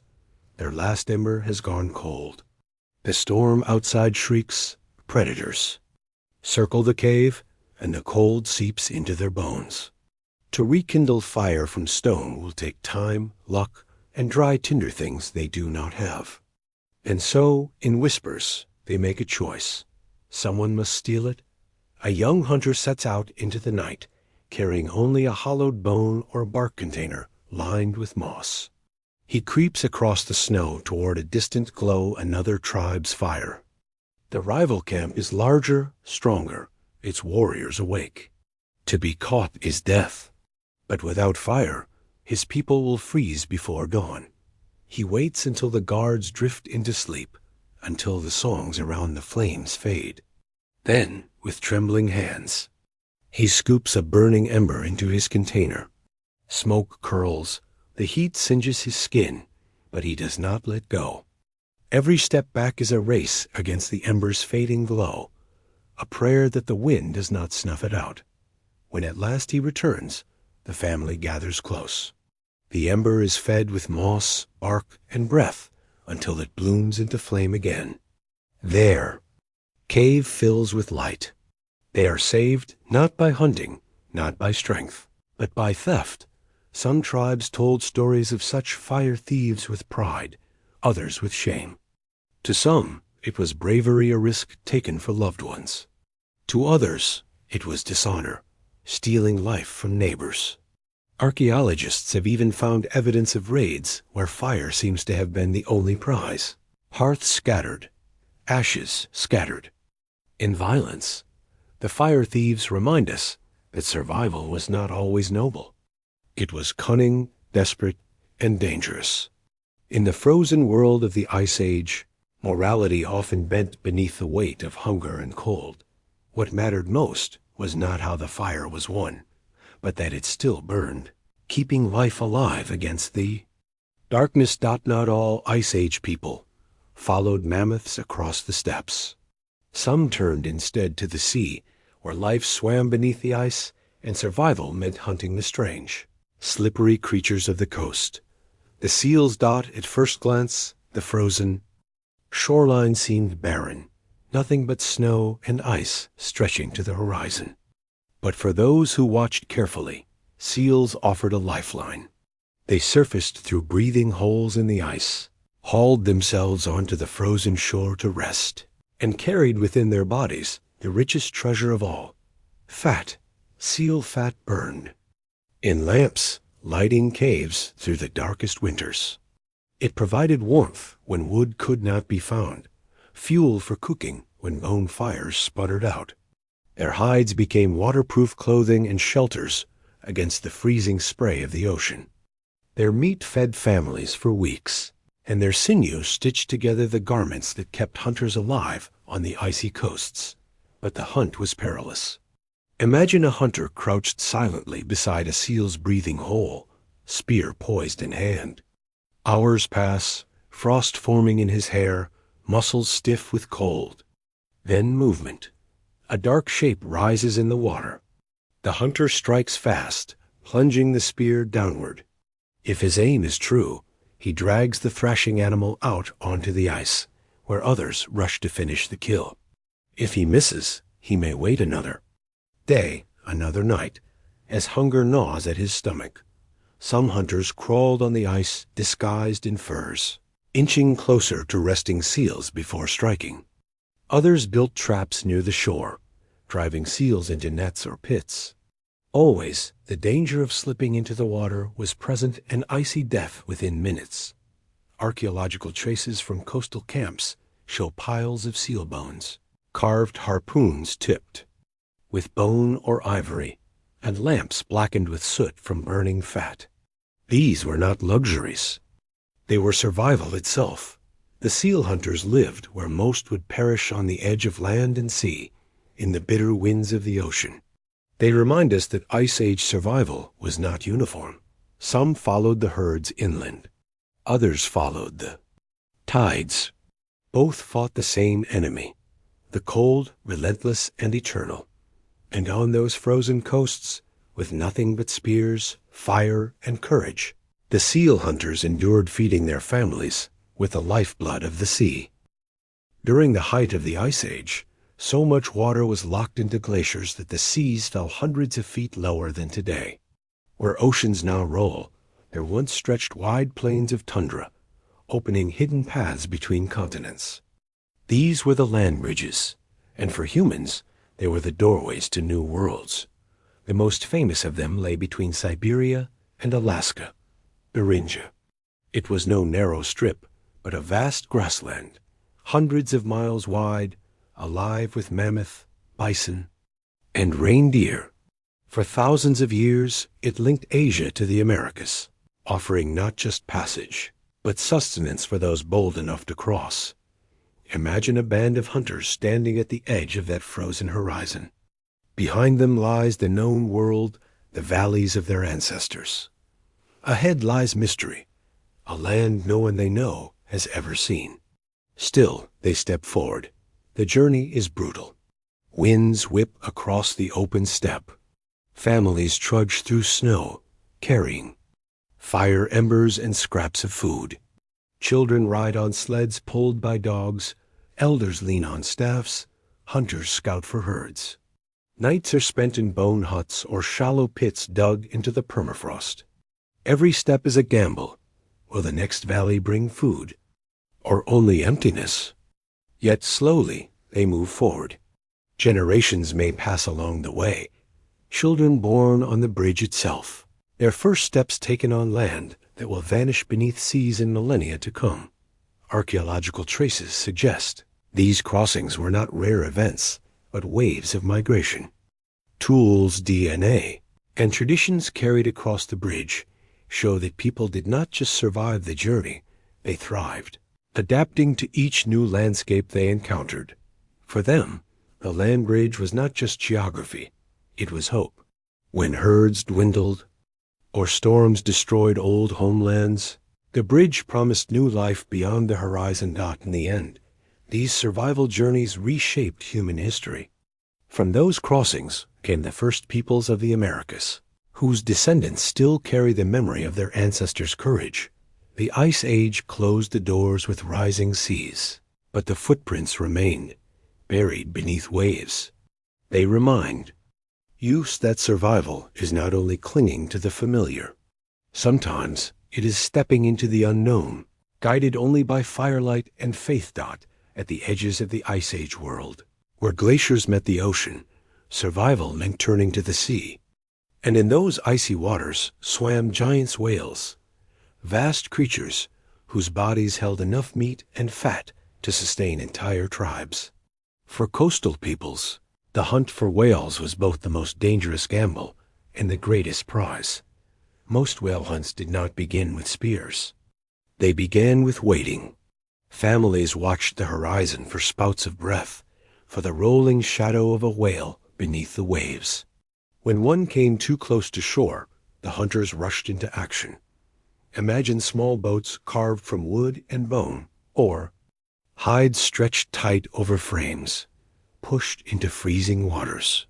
The hunters paddled hard, waves slamming against them, the cold threatening to numb their limbs.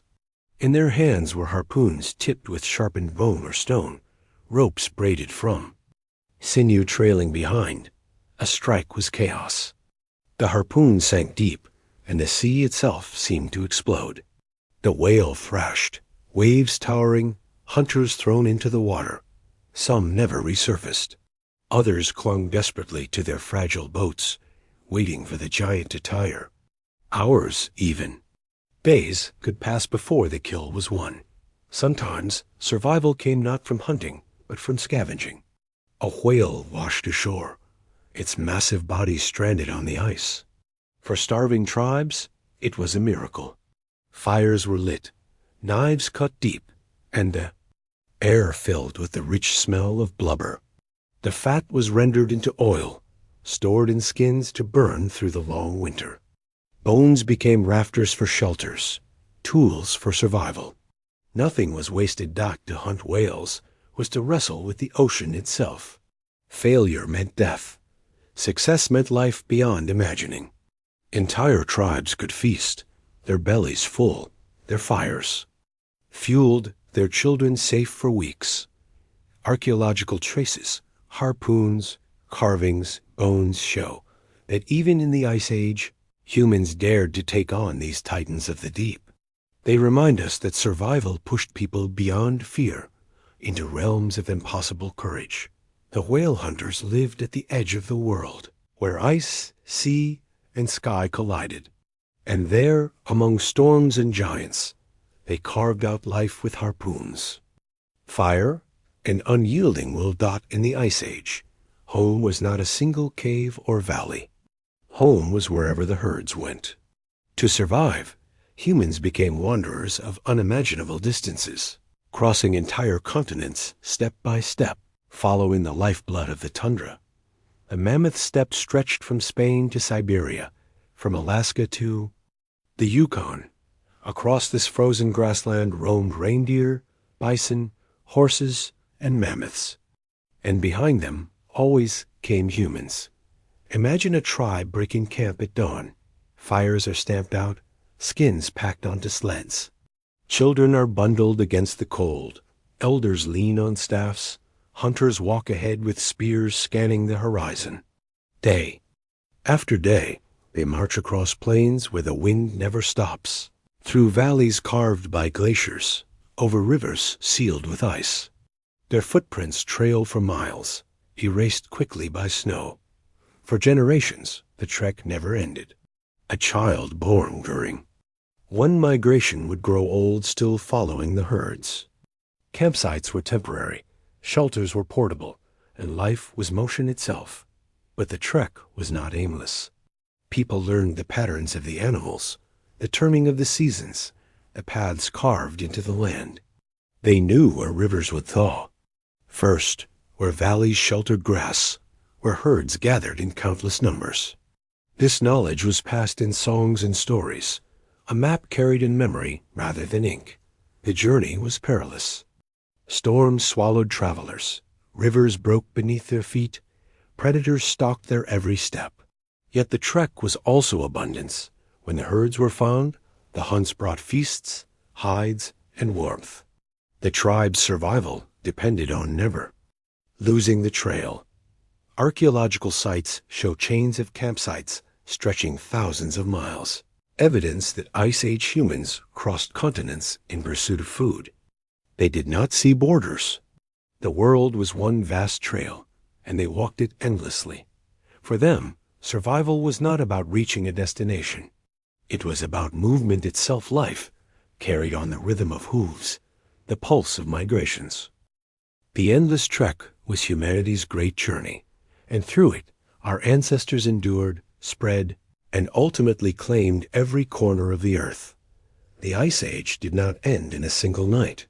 It melted away slowly, in fits and start storms giving way to warmth, glaciers retreating, rivers swelling with new life. Yet for the people who lived through it, the change was as terrifying as it was miraculous. They were the last survivors of a frozen world. Imagine a tribe standing at the edge of a valley once buried in ice, where before there had been only white silence, now green shoots pierced the thawing ground. Herds of reindeer gave way to red deer and boar. Mammoths, once the giants of survival, grew fewer and fewer, until their trumpeting cries were only memories. For the survivors, the end of the Ice Age was both gift and challenge. Warmer lands brought new plants, new animals, and new opportunities, but they also brought uncertainty. The old ways hunting mammoths, chasing reindeer across endless tundra, no longer worked. People had to change.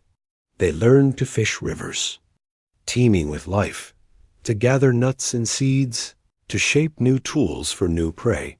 Some adapted quickly, building larger camps, experimenting with storing food, even planting the first wild grains. Others clung to the past, following shrinking herds, until at last they vanished. Those who survived were the ones who could imagine life beyond the old world, but the Ice Age never left them completely. Its lessons were carved deep: the value of fire, the strength of cooperation, the power of belief. They carried these lessons into the new age, passing them to their children, who would one day become farmers, builders, and dreamers. The last survivors of the Ice Age were not just people who endured, they were people who transformed. They bridged two worlds, one of ice and one of earth reborn. And so, as the glaciers retreated and forests spread, humanity stepped forward, scarred but unbroken, carrying with them the memory of a frozen age where survival was the only law. Story is our story, for without their courage, their endurance, their fire, we would not be here.